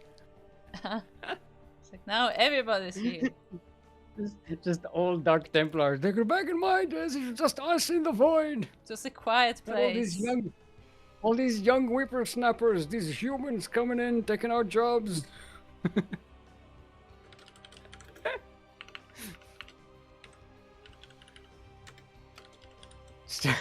Like the idea of just a bunch of old Templars sitting around complaining, like the Monty Python sketch. Oh, that was nothing. Back in my days, the void was so cold. We had to hit our bones with fire.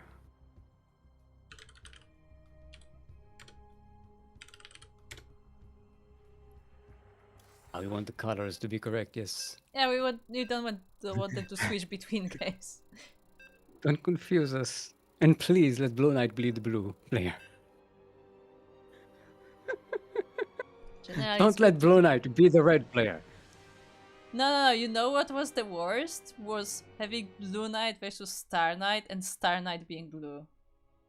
My brain was so broken. That's what I was referencing.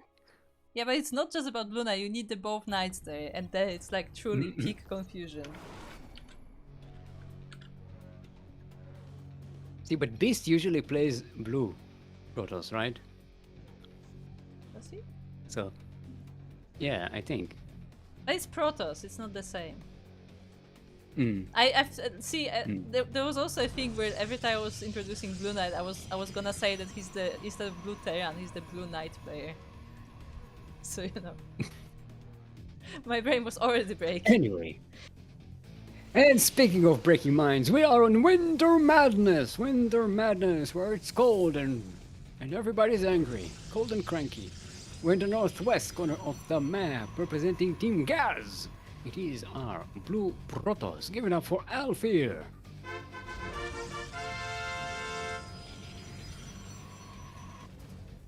And across the map we have his opponent. It is the red Terran player, also representing Gaz. It is Jansi. Jinsi? I cannot. Jinsan. Jinsi. Jinsai. No, don't force yourself to learn the pronunciation now, because we don't really even know if that's the correct one. No, I just need to be can't commit to consistent. that. Look, it can be wrong. It has to be consistent, not like different every time. Why not? It's part of the brand, isn't it? Inconsistency. Speaking of which, did we do predictions for this match? I noticed as we were finishing. I told I'm like, you. I'm not gonna say anything. I'm not gonna say I anything. told you we were getting too confident. Yeah. God damn it. You You can't be didn't remind confident. me. This is why you have to keep Terrans miserable. So they don't get confident. But I'm a Zerg. Well, You're a Terran at heart, Kuro. You know it. I guess. You have the pessimism of a Terran. The true pessimism of a Terran player. Do I have the masochism of a Terran though? What? Do I have the masochism of the Terran though? No, you're not that far gone. Okay. You know how Terrans, how they That's why you always hate play. the game, but That's why play you the play game. Zerg. Ah, Yeah, that's why you play Zerg. You know, you're not. I said you're a Terran at heart, not a Terran in practice. okay, fair enough. You're not a practicing Terran. You just follow the practices. Huh. Anyway, we do have a Twilight Council again for Alfir. And we have a factory. Shinsi this for time, this. not the Marauders. Oh, did he cancel those Marines? I think he canceled those Marines. I mean, maybe he saw that there's no like all-in or anything, kind of, no early aggression, so Okay. he has the time to actually just work on the production. Fair enough. Well, he does get a bunker though. And a it's couple of good to have. Hellions for the runway. Adept sneaking in. Oh, no. No entrance for you. Shinsi paying attention.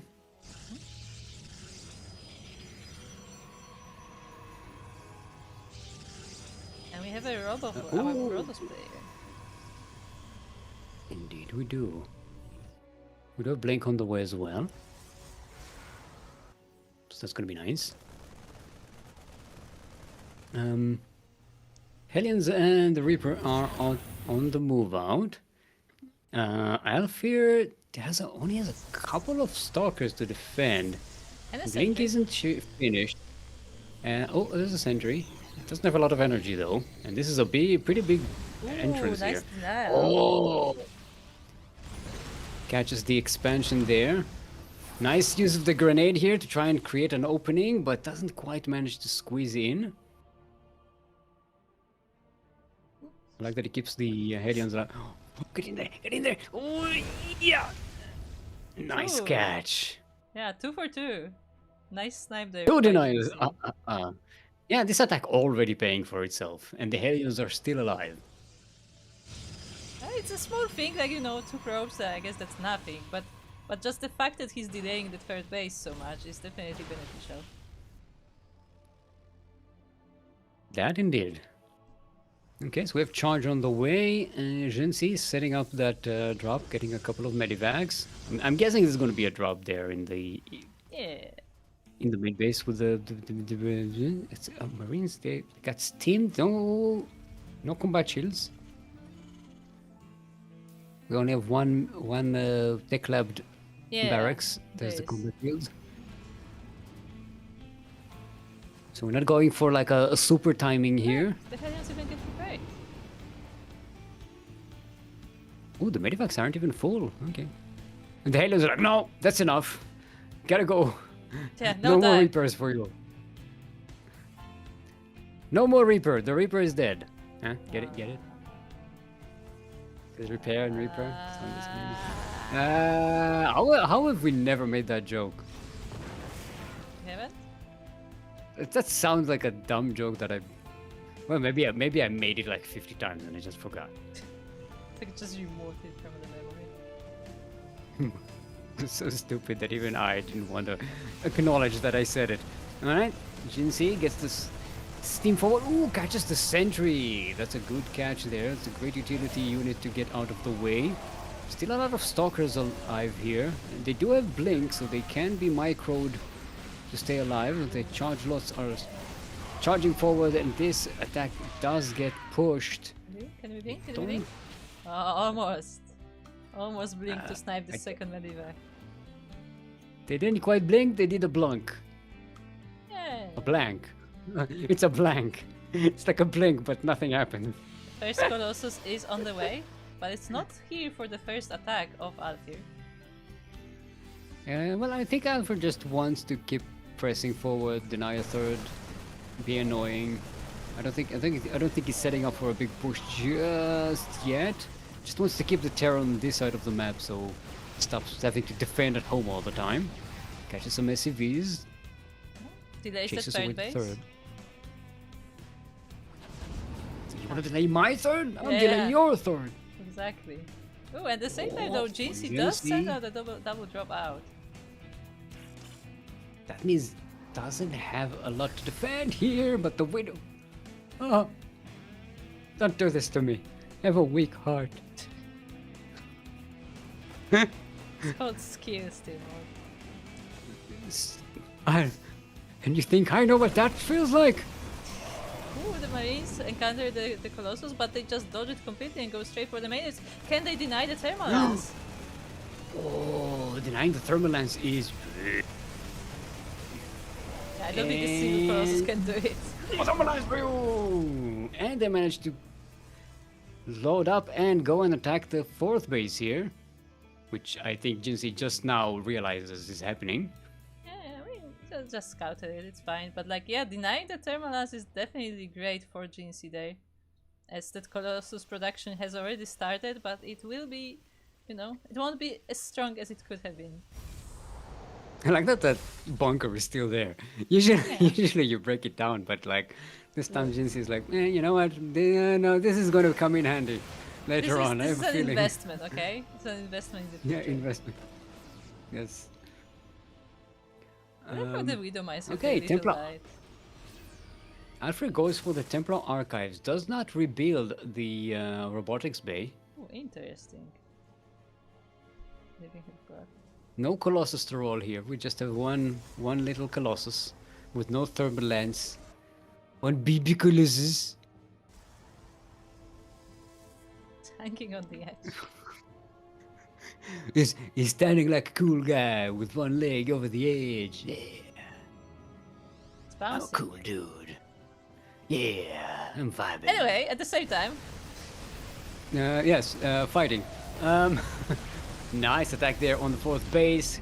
Gets that completely eliminated with his beefy marauders. These Widow Mines still have all their shots. This is... Ooh, that's a lot of AoE there. Don't let them show your own units though.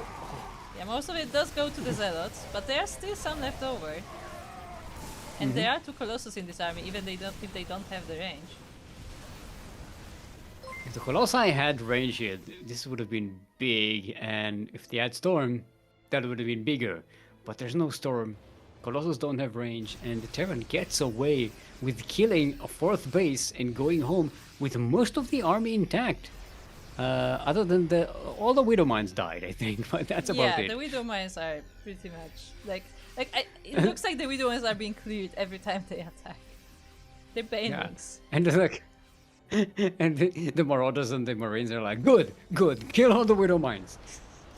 We don't want them. Okay. There's a push from Alf here. It's a pretty weak beef wave. All the Marauders all the Colossus are dead. And this is just destroying the Protoss army. Just not enough. Without the storms, this was just not beefy enough. So many Marauders. 16 Marauders, 15 Marines. GG is called. And Jin C will be our first finalist for today. Indeed. Advancing to the finals. Nice Yeah, it was a bit of a nail biter, but both games, if you notice, both games ended up with Marauder yeah, action. the Marauders were very helpful there. I mean, it's like, you know, it's a very, I would say, brave way of dealing with like Colossus and stuff, to just get out of Marauders and just go for it. And he just and GC just keeps sniping the Colossus every time. And to be fair, it could just as easily not work if you don't know how to judge the situation of when you can push forward and when not to. Because if you push forward into Storms and Archons, good luck with that. And if you have some charge lots in the way as well.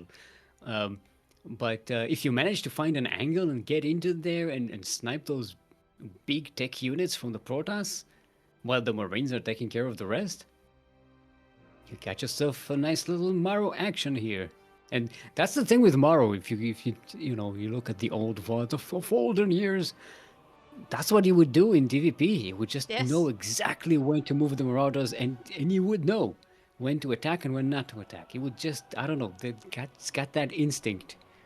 Exactly. He would see the situation. And even you look at it from the outside as a caster or whatever, and you're like, there's no way he can win. And he knows he can win. Just steams forward, boom, everything is dead. And like, what? Where did everything go? No, he knew. He knew he had exactly the right amount of volleys and exactly the right amount of distance to run, and he knew that he would do it. That's the tough part, because a lot of Terrans try it and then they fail miserably because they just, you know, Yeah, because it's definitely. difficult to know. Mario is definitely a specialist in that. So Hey, shout out to Werehog yeah, for hello. that subscription. Woof. 17 months. Woof. Wait, no, it's a werehog. It should be like not a wolf. It should be like a Uh-huh. Exactly like that. like an oink, like a hog. Wait, Stick, I need you for the What? party. I'm not invited to the party. Oh, I need to leave party. Okay. Yes. Now you can invite. Now you can invite me party. Sorry, I was busy looking at chat, shouting It's out fine, subscribers it's and fine. stuff, remembering predictions and whatnot. See, I remembered now, but it's too early. I know you'll forget by the time we start everything. Shaking my head. Just imagine my hedge.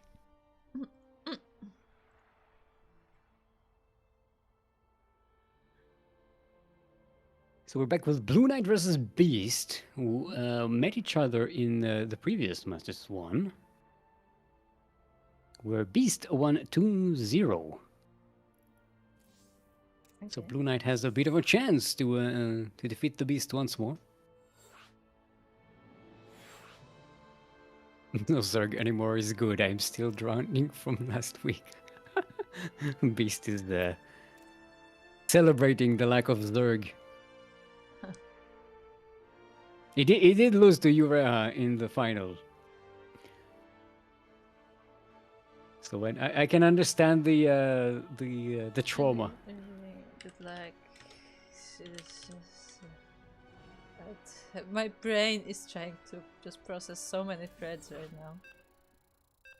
Okay, we ready, I think. You need to install better cooling on your brain. I need more RAM. More RAM. But I did actually buy RAM. I still have to install it on my PC. Yes, for your PC, not Yes, for your my brain. PC. I mean, Because for a second, look. in context, it sounded like I actually did buy more RAM for my brain. I mean, look, we may soon be at that point. Just saying. Anyway. I mean, look, yeah. Yeah. What? Welcome to to the second semi-final of today Master Swan Open, where we are on the map 10,000 feet. And in the top left corner of said map, we have the first of our players. It is representing Vanguard. From Austria, it is Beast.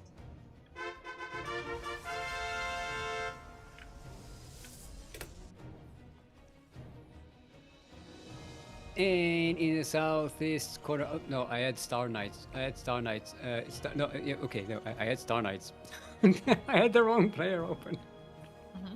It is our Blue Terran. Give it up for Blue Knight. Okay.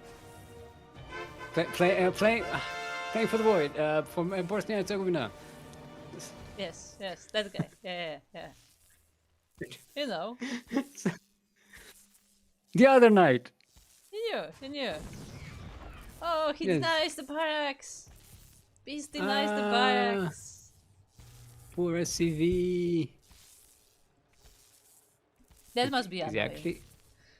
It's not the barracks. It's a supply depot actually. No. He was building like he got both. Really. I think the supply right. depot is just as a block. So I think it was intentionally not finished, but yeah, the barracks was actually denied. Meanwhile, Blue Knight is also annoying across the back. Does catch that sneaky little. Actually, no, that's a block. Never mind. Yeah, It's a he Reaper block. he did block. I thought he was hiding the. Not Twilight Council, not. Not Backtrack? Gateway.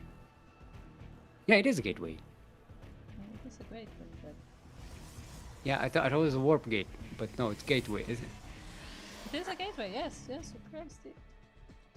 Can we have more buildings that have the word gate in them? Yeah. Just so the confusion will have more confusing. There are no gate units in Zerg, right?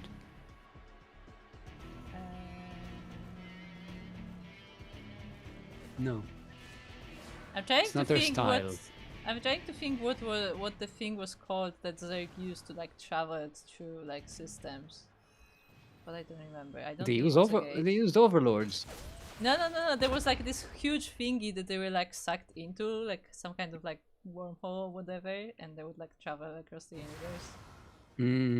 But I don't remember what it was called. If it had a name.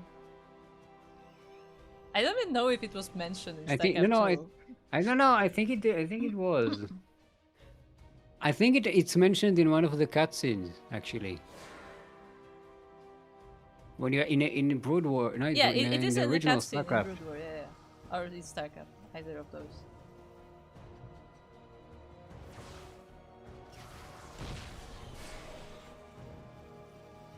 I don't remember that far back. Oh, the adepts are getting the second. And the Widowman, boom!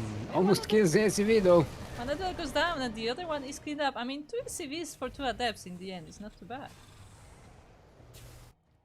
Does kill all the SCVs that were mining the gas and Blue Knight. Okay, he has renewed the gas mining. The Okay. gas subscription. The gas subscription.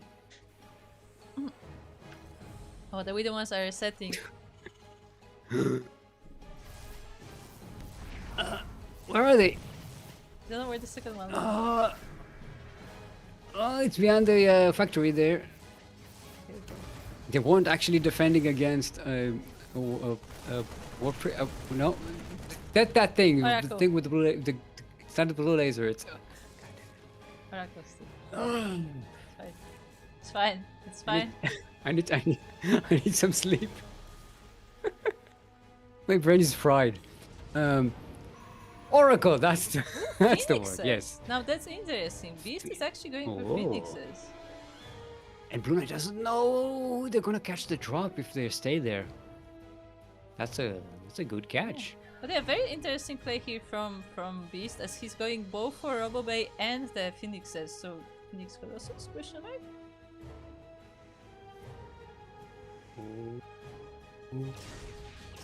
Blue Knight did. Oh, I thought it was an hallucination, but it wasn't. It wasn't. And Blue Knight just comes in, but one nice of the Widow lift. Mines does leave. Ooh. He lifts one of the Widow Mines, does manage to kill it in the air. It's a good catch. Yeah, and the The second Widow Marines are a Mine, problem though. second Widow Mine fired for the probe that was going into the assimilator, so didn't do damage either. The Marines did kill a few. In the meantime, the Oracle went into the natural of Blue Knight and killed 4 SCVs. Oh, there you go. That was happening. So yeah, so they're kind of even in worker kills. However, if you look at the workers situation, the worker supply, Beast is going Beast mode. Yeah, I mean, he has the third base already working on saturation there. And yeah, Phoenix Colossus it is. Leviathan, no, Leviathan is the unit. There was specifically like a warp thingy that yeah, they used. there's like a cinematic where there's like this like whirlpool that they just get like sucked into, and that's how they travel. Yeah, apparently. they all go into overlords in space, and the overlords create this thing, and then they all fly into it. Yeah. With the Oracle does go down.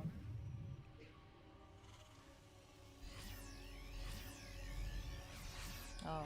Now I'm Warp thinking base for about Beast. the warp thing from Food Wars. Beast getting a 4th base, went ahead, get even super ahead. I like how forward this Robo is. To just, make the reinforcements quicker. Well, they do walk slowly. Okay, Beast sending the not Vikings, the Portos Vikings. Out for a bit of a flyby, but there are the Phoenixes, yes, but there are turrets around. Yeah, there are turrets, so he has to be a bit careful about doing some harassment across the map. But that will be still useful for sniping all the medivacs from the Terran side. Yeah, I do like keeping the Vikings. God damn it, my brain. The finishes with the main army. I say main army, but this is. Beast, you have the economy to actually build an army. I think it's time to stop making nexuses and start making an army.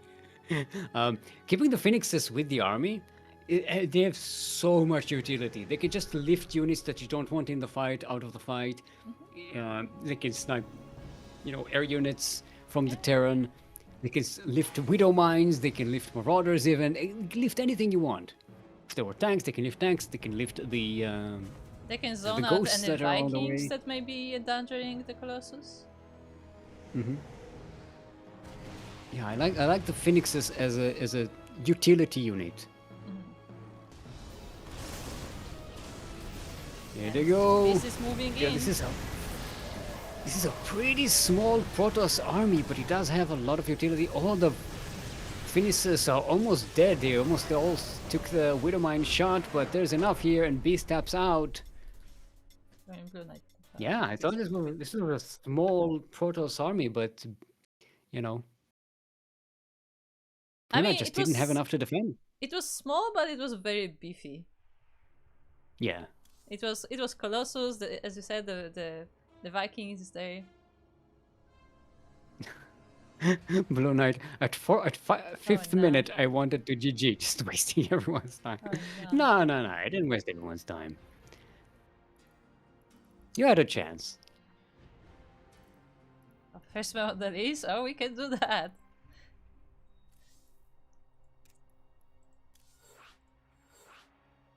Celestial Enclave? Celestial Onk.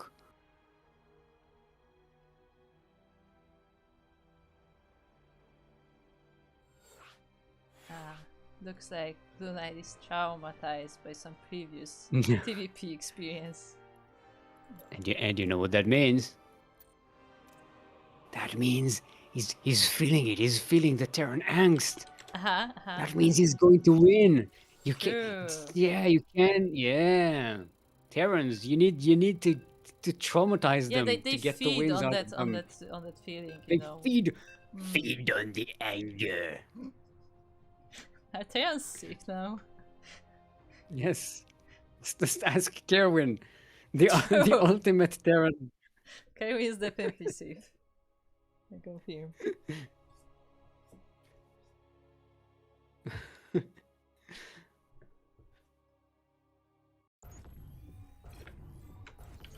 That's when Terrans shine. When they lose all hope. I mean, Terrans are like a lot of Terrans are really good at like playing like from behind and stuff, so it makes sense. Game Okay. paused. Okay, we're fine. Look, when someone says PP and doesn't pause, I'm just pressing the button. Okay, the chickens are calling. maybe. We need to tell Blue Knight. At this point, he has to pay some picture taxes. Picture tax. We need pictures of the chickens. Oh, true. And if he has ducks, that's even better. Ducks, geese, a fluffy cow. I don't know. Any animals. Specifically a fluffy cow. Yeah. I mean, I feel like the fluffy cows have been getting more popular. I would say. Yeah, because the typical milk cows, the blue and white, blue and white, the black and white one. Blue and white, no, blue and If your cows are blue, something is very wrong with your milk. That's how you get the Star Wars blue milk. Yeah, the Star Wars blue. I was gonna say. We didn't do intros, did we? What was I saying? Blue milk. Blue cows. Anyway, we hear Celestial Enclave, whether in the bottom left corner we have the first of our players. It is representing Vanguard from Austria, the Red Protoss. It's a beast.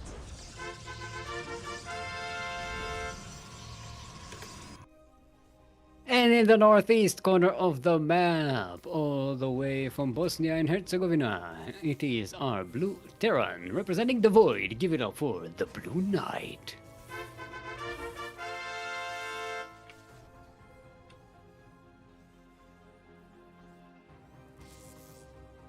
Beast is really trying to deny that reacts once again, but does not look like that will happen this time. Yeah, Blue Knight is like, fool me once, shame on me. Fool me twice, won't get fooled again. That is that. That's a George Bush reference. If you don't know, for those who don't know, if he was trying to say the How same. many years ago was that? Fool me once. I'm like- 25. Yeah, I'm like here with the realization. It's like, yeah, there may be people in the chat who were not alive back then. Definitely people in chat who are not alive back then. That's why I have to explain the reference. Oh no. To be fair, they probably don't even know the original saying. Fool me once, shame on you. Fool me twice, shame on me. Right? Shame on your cow. That's the saying he was trying to say and fumbled it. Yeah.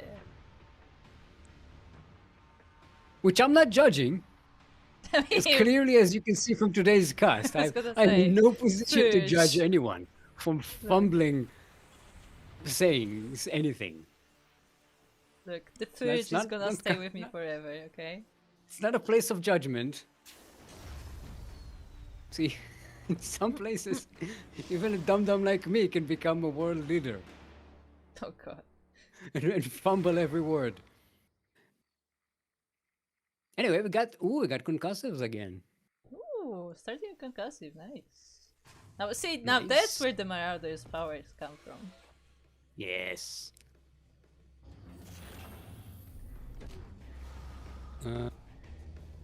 Okay, Adept sneaks in, sees the Marauder Marines, doesn't quite get a look-see into the base.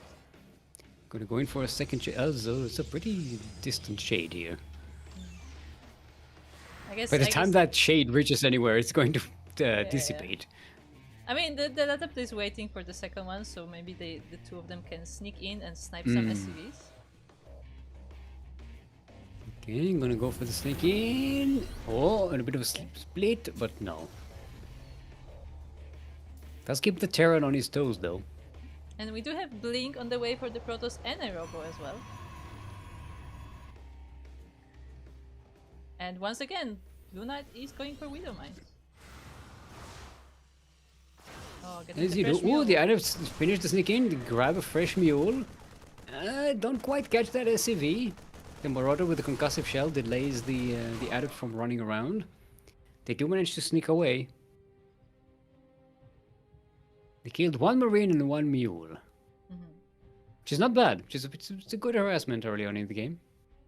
And it just never It's read nothing what to sneeze at. Iceland- That's not Iceland, what Senju said. Celestial Yeah, Uncle. Celestial Unk. Yes. That's what I said. Everyone is saying Unk now. Because I think that.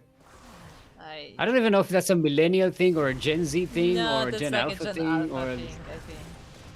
Anyway, the Adepts get No, into the Yaku- main base. Yaku keeps saying it and is Look, not Gen Yaku Alpha. is trying to be Gen Alpha, okay? Yeah, he's holding on to his youth. Yes, He's yes. not, doesn't realize he's old now. He's the Unk. Oh He no. keeps using that word. I don't think it means what you think it means.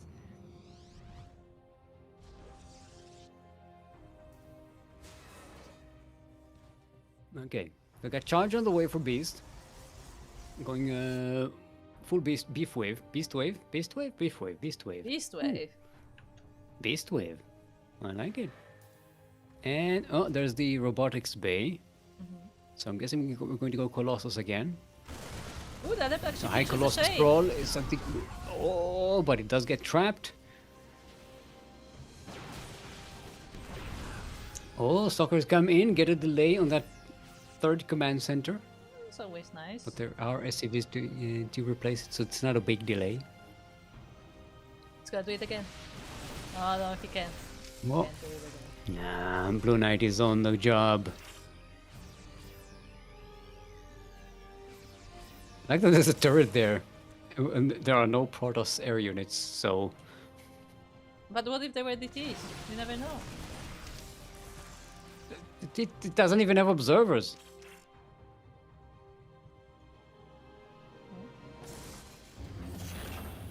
Oh, it is cause to detect them. Okay, great. I got it. It took me a minute. Look, I'm not as sharp as I used to be. Guys, and I wasn't that sharp to begin with. oh, the tank! Ooh, gets saved by the Did you see it medivac. twist? That was very Did you close. see the tank going? The tank twisting around? Yeah. It got confused and starts spinning around in place. It does a little dance. He tried to take off. And then we have thermal lance on the way. The first Colossus are in production. The tank is pretty low, so hopefully some SCV does fix it. Just trying to color myself red. To confuse the enemy. Blink through. Oh. Well, some of They them. blanked into the half base.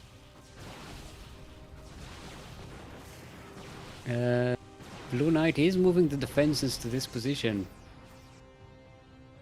Or no, just bringing a force to clear this out. Gonna catch this out. Oh, most of them do go down. I don't know if you want to chase Blink Stalkers with the Medivac though. I mean, it's working pretty well so far. There's only a few of them and there's a lot of Marauders here, so they're able to catch quite a few, but now the main army of Beast is coming up. And there are a couple of Colossus. Thermalence is about to finish. It's mostly just charge lots though. If Blue Knight gets a few good Widowmine shots into this army, the Protoss army disappears. But the Terran army is not here. The tank was left alone, and the infantry coming from the main base is only a few units. The Zealots did take one Widowmine shot, but not much more. GG is called. Blue Knight taps out, and Beast will be our second finalist. Indeed. For today's Master Swan Open, the number 101, 101st.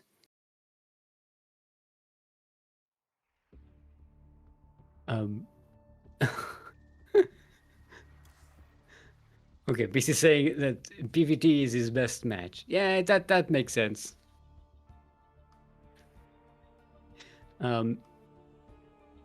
We missed the joke on like doing Master Swan 101, like doing like a whole university. See, here's the thing. I do not know what 101 means. It's like the first class in a series of classes. Like in this semester you take 101? like subject like, because the second one is 102. Why isn't it just 103? It's just the code. But why? Because I don't know. That's how Americans do it. But I think maybe 201 is. I think maybe 201 is for like graduates, like postgraduates.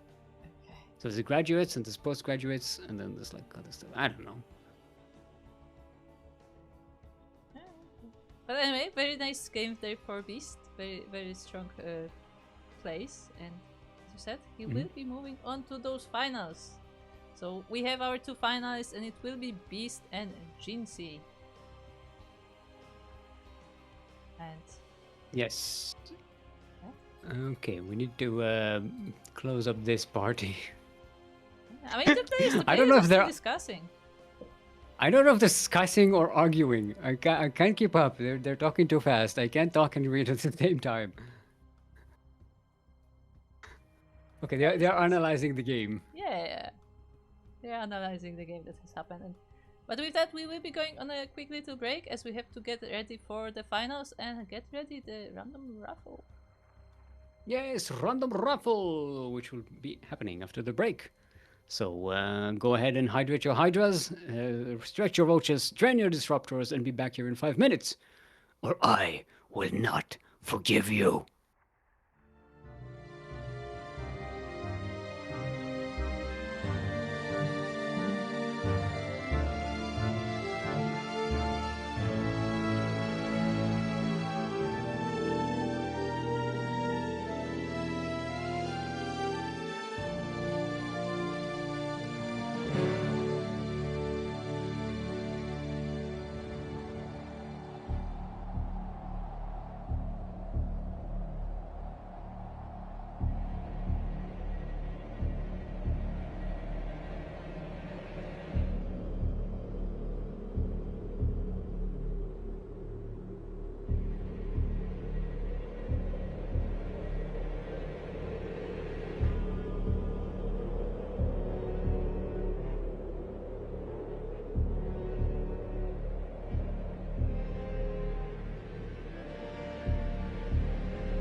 are back. We are back with Master Swan Open number 101.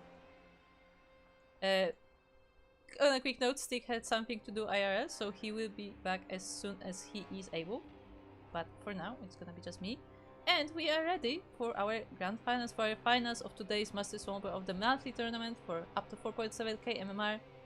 But before we get to that, we have something else to do.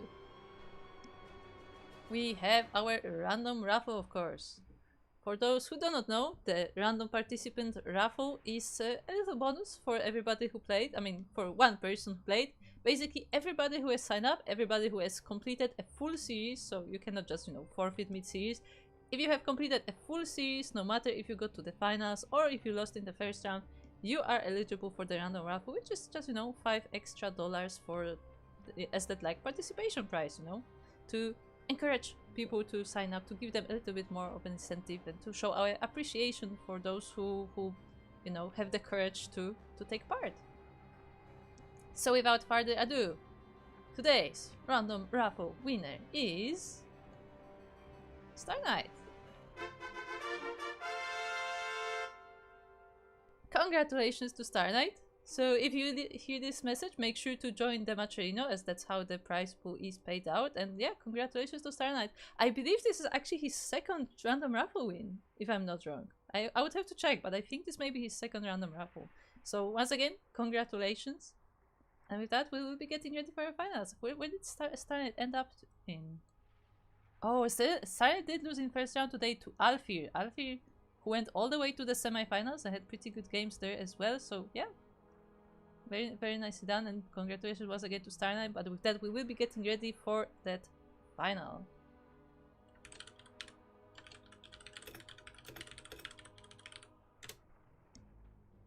Okay. Just letting players know what's going on. We are, of course, playing on EU. So everybody's already here. Oh yeah, I might have to... as Steam mode, but it gently removes Steam mode from the party.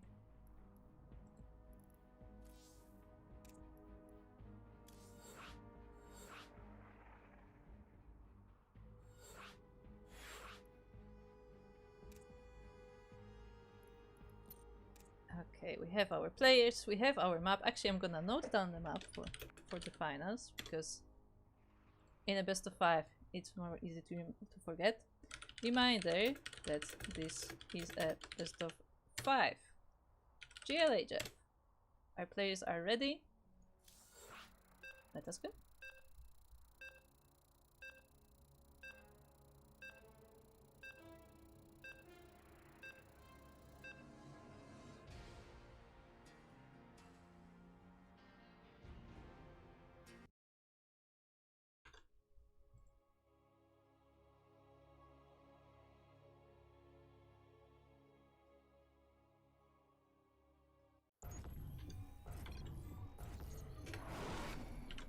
And welcome to Old Republic, where we are in the bottom left corner with the first of our players. It is the blue Terran player representing GAZ or Gas. It is Jincy. Jincy. Ah, why does this name trip us up so much? Anyway, across the map we have his opponent. It is the red Protoss player from Austria representing Vanguard. It is Beast.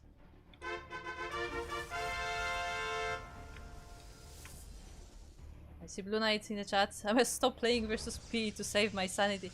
I mean, see, what you really need is you need to find a practice partner and figure out, like, where the problems are. Like have a proper practice session, because I'm sure there is a way to do so, and having a proper practice partner can definitely help.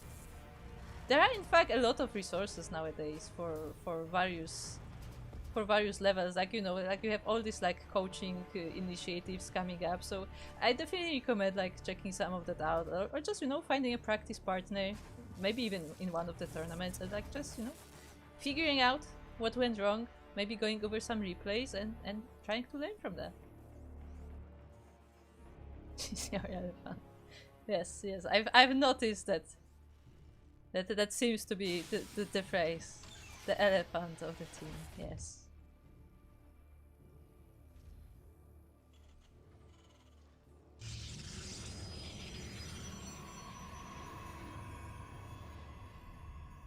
With that, we'll see how both of our players do. For now, nothing too much out of the ordinary. Beast with that block on the Reaper Cliff. Jinxie going with the factory before command center, so we'll see if this is just, you know, if this is just a safety thing or more aggressive thing. Oh, going to Reapers. Interesting, interesting. We'll see where we go with that. Not just a single one.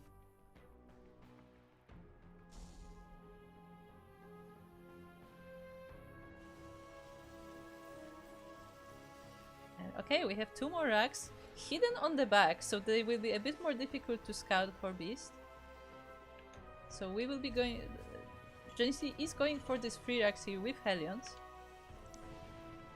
And it's actually Reapers. Don't tell me this is 3 racks Reaper. Those will be Marines, right? This is just a few initial Reapers.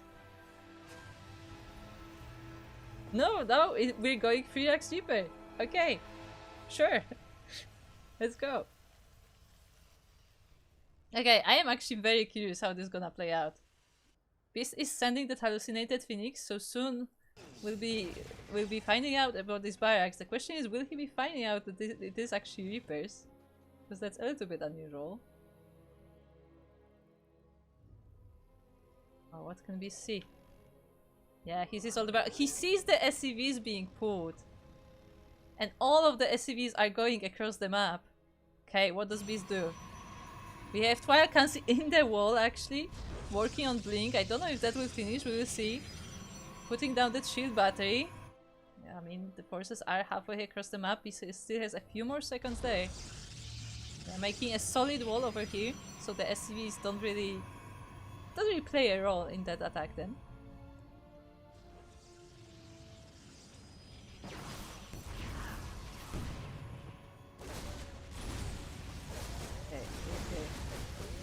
Shield batteries are finishing. Jinxie is trying to yeah, forcing himself through the wall. Some of this get in, but a good force field. Walling off most of the units, but the shield battery is getting low. It is being focused by the Reapers. Yeah, this wall needs some fixes. The wall needs some repairs. The SCVs do get in. Once again, good force field.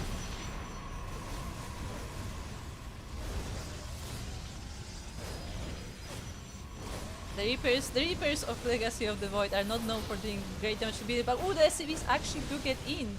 They go all the way to the mineral line. And the Reapers are now in the natural. And with that, the units are focused one by one. 60 SCVs go down in the process, but I mean the army of the Protoss does as well. The shield batteries will definitely help hold this a little bit longer.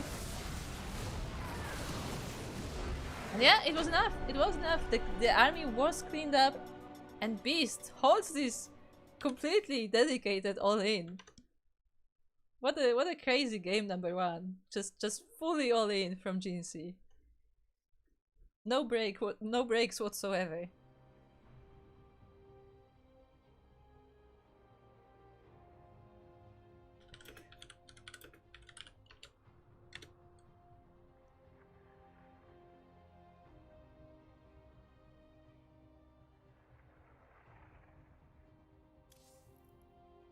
So yeah, very aggressive opening from Jinxie. I mean, you know, like, it definitely sets the mood for the series, right? Like you're kind of like you put that fear in your opponent, like you may do something crazy, so your opponent will definitely, you know, be double checking everything just in case, because you never know when the all-in may be coming. It's kind of like, you know, starting a series like from a 12th pool as a Zerg.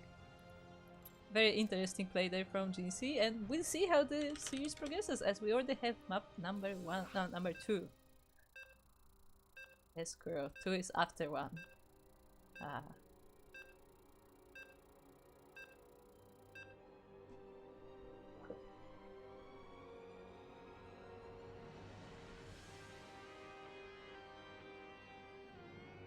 Oh, did I? Okay. Don't tell Captain Fish. The predictions definitely were on the whole time. Nobody tell Captain Fish. It's fine. It's okay.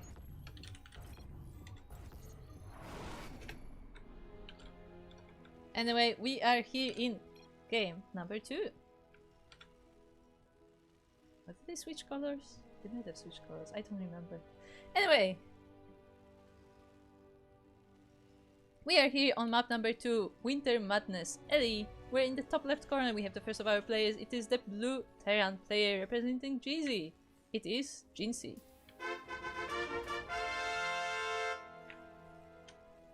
And in the bottom right corner we have his opponent. It is the red Protoss player representing Vanguard. We have Beast.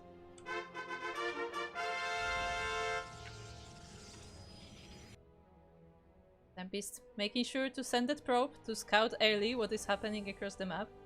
I mean, it was a pretty crazy opening from our Terran.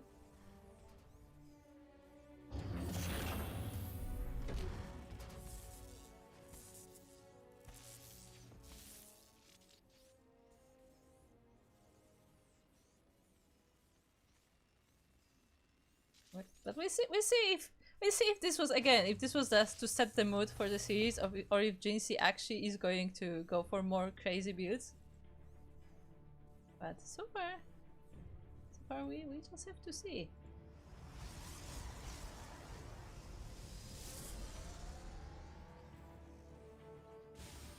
First Reaper is on the way. And it looks like this may be just a Reaper expand, right? The SCV is in position. The probe is hanging out in the base. I mean, again, as I said, like this, it just puts that fear in your opponent's mind that, like, you never know what he may do. But it is Reaper expand, so we're going for a more standard game on map number 2. At the same time, Beast was able to take his Nexus as well.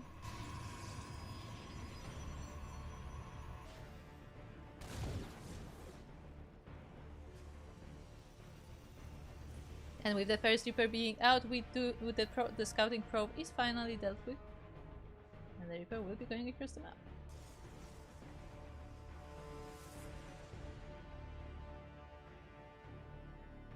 The Reaper wall is just being finished.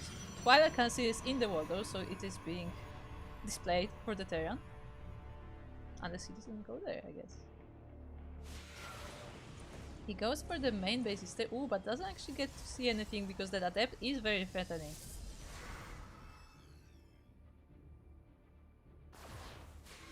And Jinxie has to run away.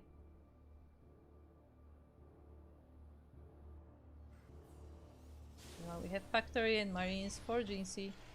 So, you know, a far more standard game in this TVP. Beast opting to go for Blink. That's what he's starting with. Oh, okay, we have Stick back. Okay. Hello, Stick. Welcome back.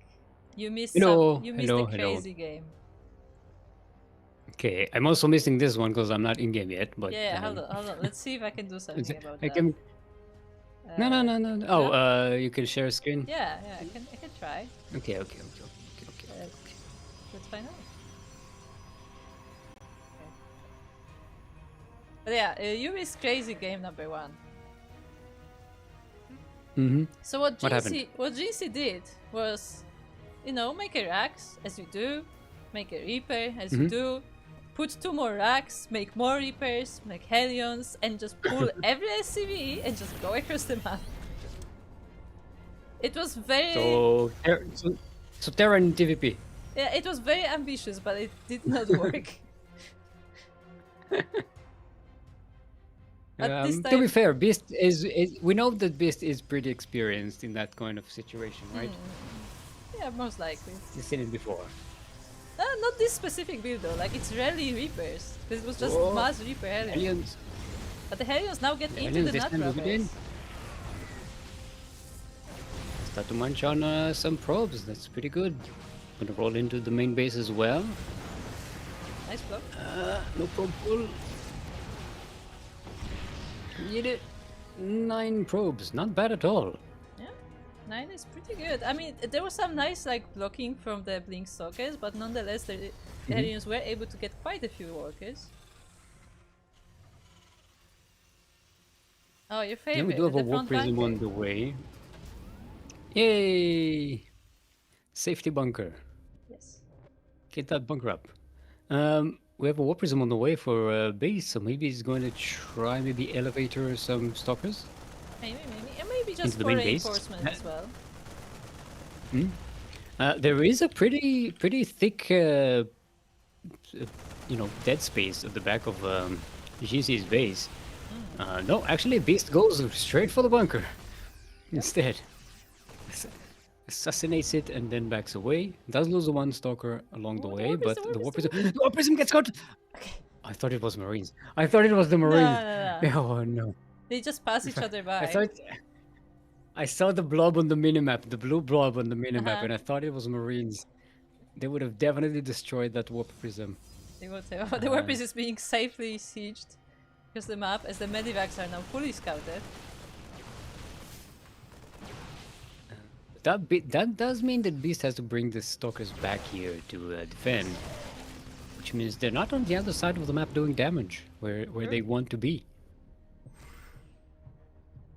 They're trying to and maybe like snipe these medivacs, but they're not quite able to do so. And as you say, it does give more time to Jinxie, who is going for Marauders and Widow Mines. Marauders? No, actually just Marines. I was like, Marauders? No. In TVP? Marauders? No, okay, we have some Marauders. Okay. It is a bit of a shame that Beast wasn't using the Warp Prism while this Stalker runaround was going on, because this would have been a great opportunity while Jinxie was distracted with a drop to counter drop. Yeah. I mean, to be fair, I think charge only just finished, so like he couldn't really do charge. I guess you could drop charges without charge. Well, they're not charges then. Yeah, they're just lots. Well, nonetheless, they are now in the main base. And if there's just a few, then there's few. They're not even lots. The Warp is goes down though together with the Warp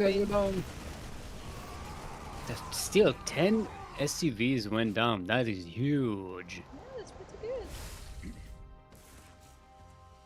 Okay, Stalker's coming in for the mules as well. Oh no. Oh, and a recall from It's this. a recall. We lose 2 Stalkers for it, but still. What? Oh. Cause you there, huh? You said still. You said still. I know. Sorry. Okay, we have Storm on the way. That's gonna be good for the Protoss. But Jinxie is up on the upgrades. And now getting the Marauders with the concussive shells. We got the Marauders coming! The concussive shells are quite a while away, but the Stalkers should not be here. Well, they should be here because you want to poke in to see what the turn is doing. They definitely should be here. But they cannot actually do any real damage. They're more just, to poke at the terrain to see what's there. Yeah. Maybe snipe a unit or two. Yeah, focusing that Widow Mine, but doesn't quite get it. Almost catching that Widow Mine. I mean, this can be huge. One Widow Mine shot can end an army in the wrong place at the wrong time. So if you can snipe a Widow Mine and prevent that shot from ever happening. To be fair, you might be helping your opponent because that Widow Mine might actually help you by killing the Terran units. So again, Widow Mines can go either way. And they do. High risk, high reward, okay? High risk, maybe reward. Maybe rewards. Maybe risk. Maybe risk, just maybe risk. reward. Maybe just. Maybe risk, maybe reward. I like that description for Widow Mines.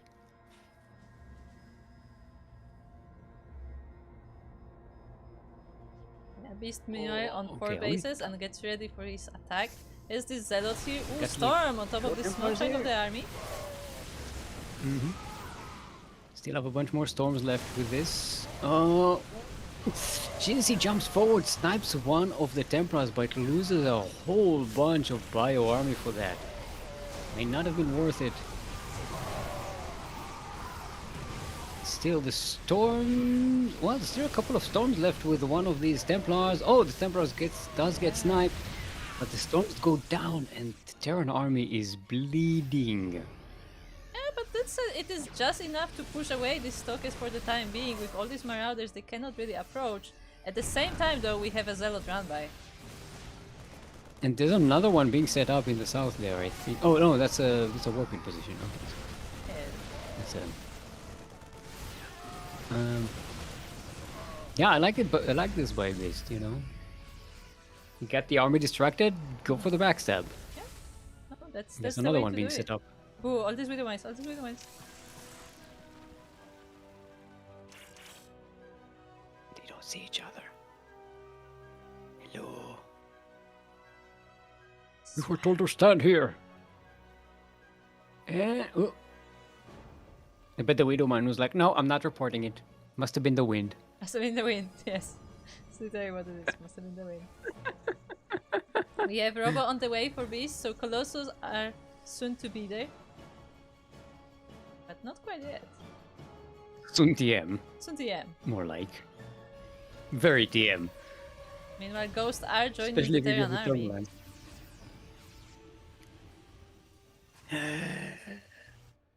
This is gonna be tough for both players to break, I think. One good EMP on these Templars can end the Protoss, and a few good Storms can end the Terran. And Widow Mines, again, can go either way. Yeah, they can do both. They can either help, they can do both. We got some Can go EMPs, both but not ways. of the High Templar, and Storms do cover the army. We have Zealots from the other side as well, sandwiching here. Oh, nice backstab there, going for the flank. There is an Immortal joining here, some Widow Mines at the back. Oh, they're gonna eat the Stalkers. Oh, nice split there by Beast, saving those Stalkers, but he does lose most of his army. He kills a lot of SCVs though. Yeah, but the question is, like, can he really trade army after army after army? Like, I feel like... I mean, on his Terran- economy, yeah. Yeah, that's the thing, like, his economy is really good. Like, Terran rebuilds his army really quickly, but yeah, Beast with all his economy, he can also do a few warping. It should be fine, right? We're going for full beef wave! Hey. Fully saturated fatty beef wave full of Archons. Senju says in the chat, charge pure run by. Yes, that's yeah. But it does not charge. If there's no charge, then it's just a few. No, but what if there It's a is few charge, run but by. there's just like, 3 of them. A handful of them. There's charge lots and there's charge few.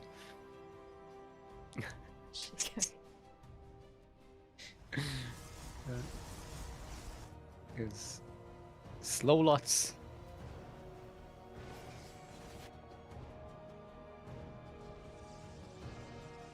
I'm trying to figure out if we combine Zealot and Sloth. Sloths. Because they move slowly if they don't have charge.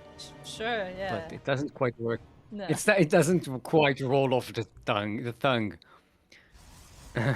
He's getting meantime. his... What is it now? 6 base? Yeah, 6 base. 2, 3, 4, 5, 6 bases. If you don't include the proxy base, proxy warping location. right Well, here in the, it's about to not be location. there. Although the Zealots will I pick mean, it. it does snipe the pylon. Pylon, yeah. And with mines, boom! Kill a bunch of Marines and Marauders as well. Yep. 'Cause- At the same because time, it's the a main big army deal. goes for the Terran. And we have this Colossus here now with the Archons. And this should be doing is much this- better. Look at this damage. Well, but there are no zealots anymore. There's True. nothing to tank for the front. Oh, the beefy units are going down. The Marhoudras are jumping forward. Even the Liberators are shitting up. Yeah, and once again, the Protoss Yeah, army this- is losing a lot in numbers. Can you show us the units lost tab? This is 74 Protoss Zealots, lost so 6 much. Archons, 2 Colossus. You know, at the Terran side we have 10 Stalker. Vikings, 30 Marauders, 65 Marines. Yeah. They're kind of even in terms of lost resources. Yeah, as I said, like both armies are losing a lot. It's like who can rebuild better, basically. At this point, I think Jinsei will just need more bases pretty soon. The economy just You won't be able to sustain remaking these units over and over again, and this 4th base gets sniped. So, forget about expanding at the moment. Ooh, Jinsei is a bit up on upgrades, but that is about to change. Then now is only 1 upgrade up compared to the Protoss. Disruptors and Dark Templar blink. Okay. We're styling now. Disruptors! Ooh, nice plates by Jinsei. Good job. Okay job. Yeah, but it is enough. But too and much was Beast- lost. GG's gold. Beast will be taking game number 2. Just barely, I would say. Like, it was a close fight. Yes, that was tight. But yeah, Beast did have the advantage there. Once you have that economic advantage, you can trade more.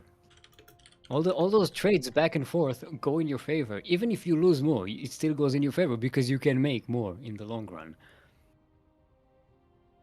Okay, now I'm back in the game. I'm in the game. Let me in, coach. How do I close this? Stop watching. There we go. You're gonna play? What? Because you said put me in, coach, so you're gonna play? Which player are you replacing? No, don't. Nobody wants to watch me play. I would argue that.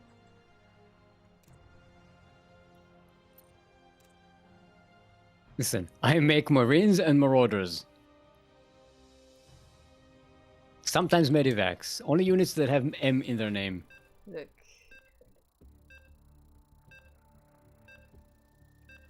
If I win, I win. If I die, I die. Mostly I die.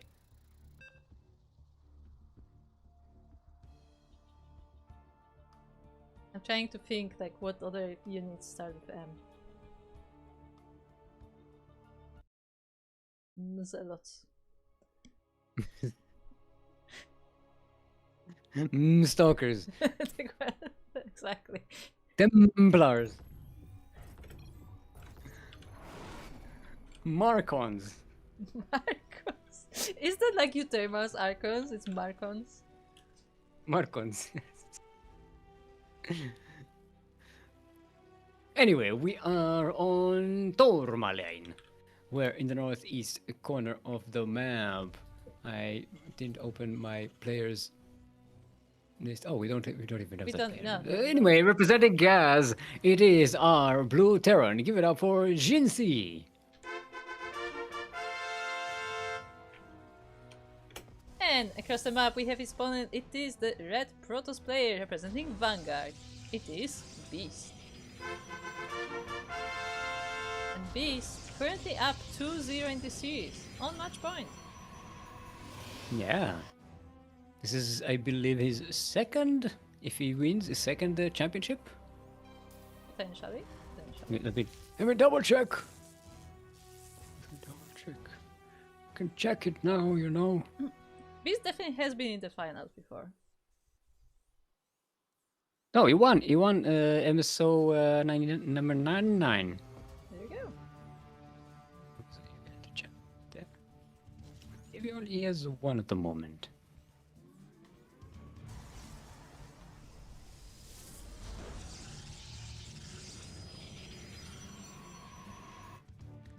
I don't know. Number 100 isn't showing up on the list, but we already discussed it. Ureha won that one, so. Yeah. Only someone was updated to Liquipedia. Look, I'll get to it, okay? Someone, yeah. When you, I guess third place in the contribution is not enough. Third place in Liquipedia contribution. I'm not third though. I've Maybe- never been third. Maybe it was yeah. You Were I third? weren't you third in that last? No, yeah. no. The last one I wasn't though. Definitely not. Light was number 20, by the way. Yeah, but So you know. I could be like fourth max. No, I think you were third. No, sure, because there's the top 3 spots are taken. It's Cynical, HJP, and Kashim. There's no shot you can be up there. I'm going to find that post. Yes, find it. I remember when I overtake caching because it's very rare, so it was not this month. I don't even remember what channel it was. It's very stupid to do this while I'm casting. Good luck.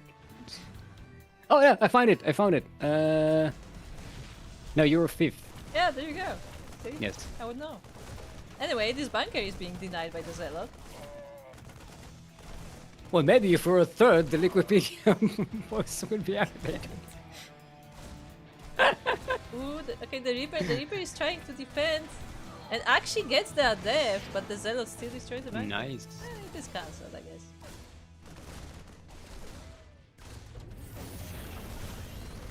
Oh, Reaper manages to get one more Marine, but does go down. Yeah. But still, that Oh, was, nice bit that of was harassment. pretty nice harassment for this early in the game.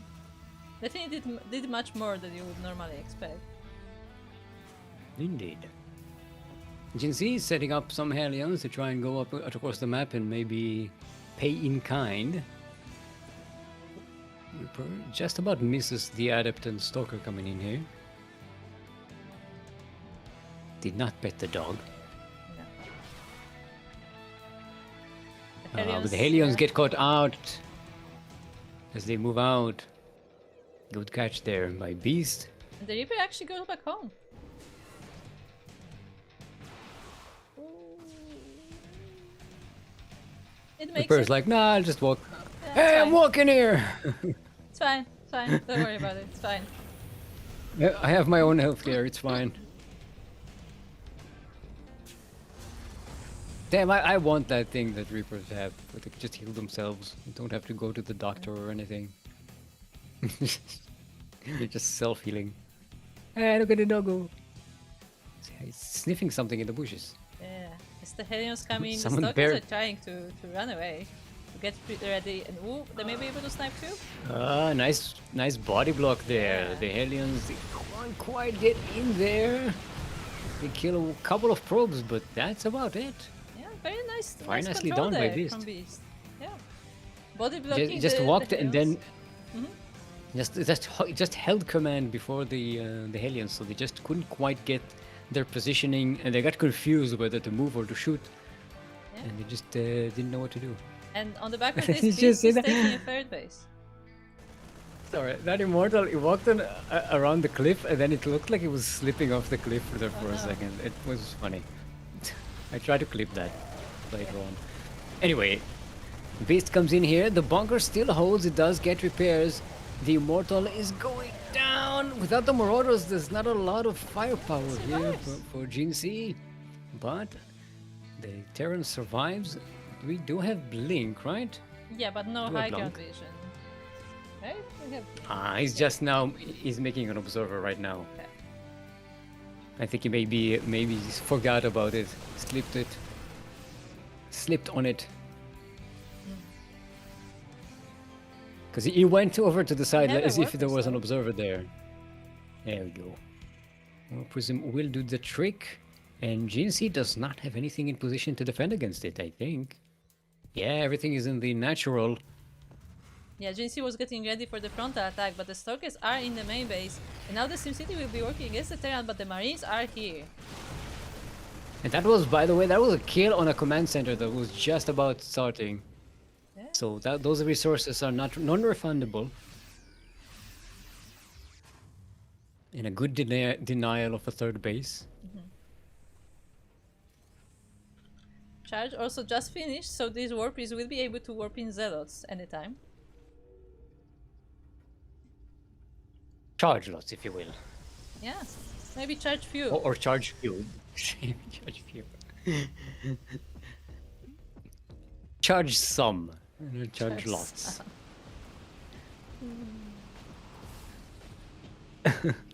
Some lots. Few lots. Oh, going for another blink. Blunk. Oh, there's nothing here to even defend against it. Oh no, he's splitting it. He's sending the charge lots. The Charge few. There it is. Charge few. But the main army of Beast does get caught out here. Can GC defend at home? Or will he take a massive loss here? It pulled away all the SCVs, it looks like, and the Widow Mines deal with the rest. Yeah, and it also killed another Marine there. Like, Friggin' Widow Mines. They go both ways. the warp is still there, so it can dive in for another warp in. Beast also taking a 4th base, it's only just finished. Beast has been expanding like a beast all this tournament. Yeah. So it's fine to see. And also, it's very nice to see. it's also very nicely done by Beast, where like he keeps putting pressure on the Terran, so the Terran, you know, has to constantly respond to the attacks, even like they don't do actual damage. Like the Terran still has to focus on defending those attacks, and meanwhile Beast is getting away with all that economical advantage. That's almost professional. That's almost what you're supposed to do in the game. A very interesting compliment. Yeah, I mean this is what pros do, right? Yeah. They know they can balance the macro and the aggression pretty well to get a good advantage. Yeah, and on the back of this, Beast is getting the Drobo base, so Colossus will be coming soon. TN. Ghosts will be coming as well. True, they're already Much on the way. sooner, TM. Sooner, TM. They don't need to wait for 2 buildings to be made. The Observer did go down. This time there are turrets all over the place, so Yes. sneaking in here once again is going to be a little more annoying. Yeah, I don't think the Warriors can make it without being targeted. At least for being spotted. Yeah. But the thing is, Jinsei is still on 2 bases, only now setting up for the 3rd base, while Beast is getting a 5th. Yeah. Oh, and the Zealot is being annoying here, just... No, I'm standing here! Leave me alone! This is my spot! This is my piece of land. I reserved this spot, I put my backpack here! Yes. Ooh, we have storms. There you Oh, go, blanketing good the sport. entire army of the Terran. Oh, that was painful. Oh, that was most of the Terran army disappearing there. The Widow Mines are just not enough. The EMPs are not enough. The Charge Lords are still charging. There's still plenty of storms in the army. And GG's cold. Beast will be our 2 times MSO champion. Very nicely done. GG, congratulations to Beast. Very nicely played. As you said, this was, as you said, like almost professional, like where Beast is like, you know, keeping that aggression on, and at the same time is able to like set up this big economy. And yeah, that was a very nicely played game by Beast. And with that, he takes the series PO. I do have a feeling that Beast will be one of those players who pretty soon is going to be like promoted and then bummed that he can't play in Master Swan Open. This fits the pattern. They get really good and then they can't play in Master Swan and they're like, oh. Well, to be fair, Beast is very active in tournaments in general. Like I've seen him in a lot of tournaments, not just ours, but like of other organizers as well. So I think he's you know, actively like trying to get good, to put it that way. And to get good and prosper. Yes. That's what you do. That's the way to do it. Yeah, so I'm looking forward to what he can do in the future, because he's definitely climbing up. What? I thought you were about to say, I'm looking forward to never seeing him in this tournament again. Hey! Which is for those who graduate, it's a compliment. For those who graduate, Yeah. we have Tuna, okay? There are still things to play. Wait, can try that. Huh? You can try that. Against Beyond. That. Yeah. It was, damn it. That's what I was going for, but then I forgot. I blanked out on what he was doing. Damn it. I was trying to say the few lots. The charge few. The charge. Yeah. There you go. Try the charge few against Beyond. Let's see how that works. Sorry, I fumbled my own jokes. I need some sleep. That's what I need. But anyway, Maybe some late lunch. congratulations once again. Let's take a quick look at the bracket to see how the tournament today has progressed. And yeah, Beast takes this series 3-0, takes the entire tournament, is our MSO champion. And who did he beat today? He beat Blue Knight, he beat Zigur as well. And yeah, he beats Jinxie here in the finals, and yeah, very nicely done from Beast. Congratulations. No maps dropped. No dropped maps today for True. Beast. No maps dropped. Very nicely done. Very strong plays. Mhm. And yeah, we wish him good luck in the future. Of course, as a reminder, Star Knight is our random raffle winner, so he takes home that little prize. And yeah, with that, thank you very much for watching. If you like this tournament, and you want to see more like it, then make sure to check out our Patreon, as that is how we fund the prize pools for this tournament. Of course, if your budget allows it, if not, that's also perfectly fine. Just watching on the channel is already plenty of support. So thank you very much for being here.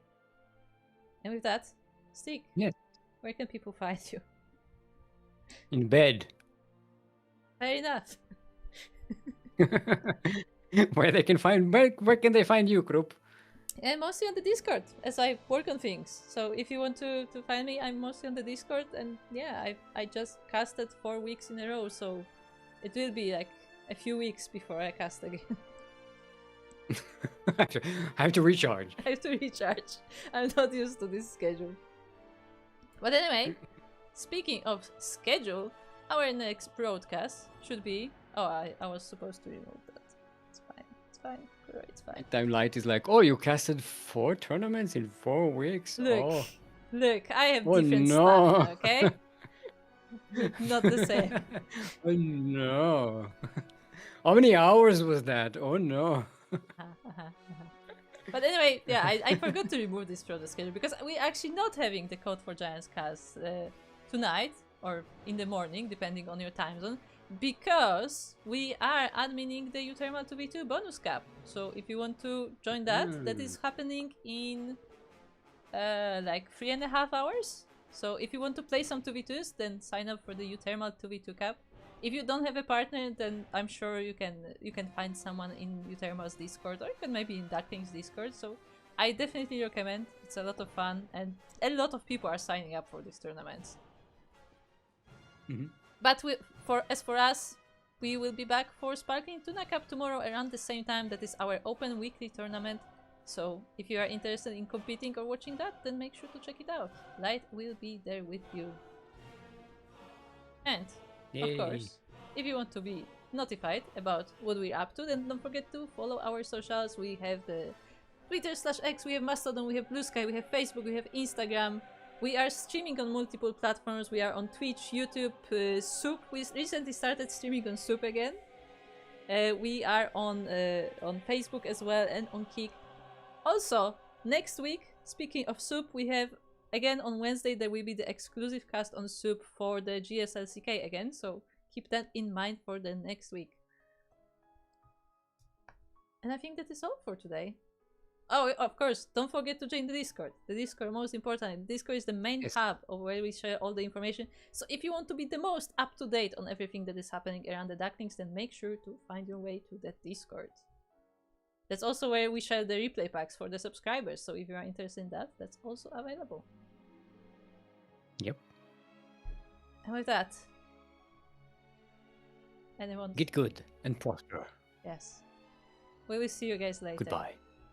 Bye. There will be a raid, so stick around for the raid for another StarCraft streamer. Bye. Bye.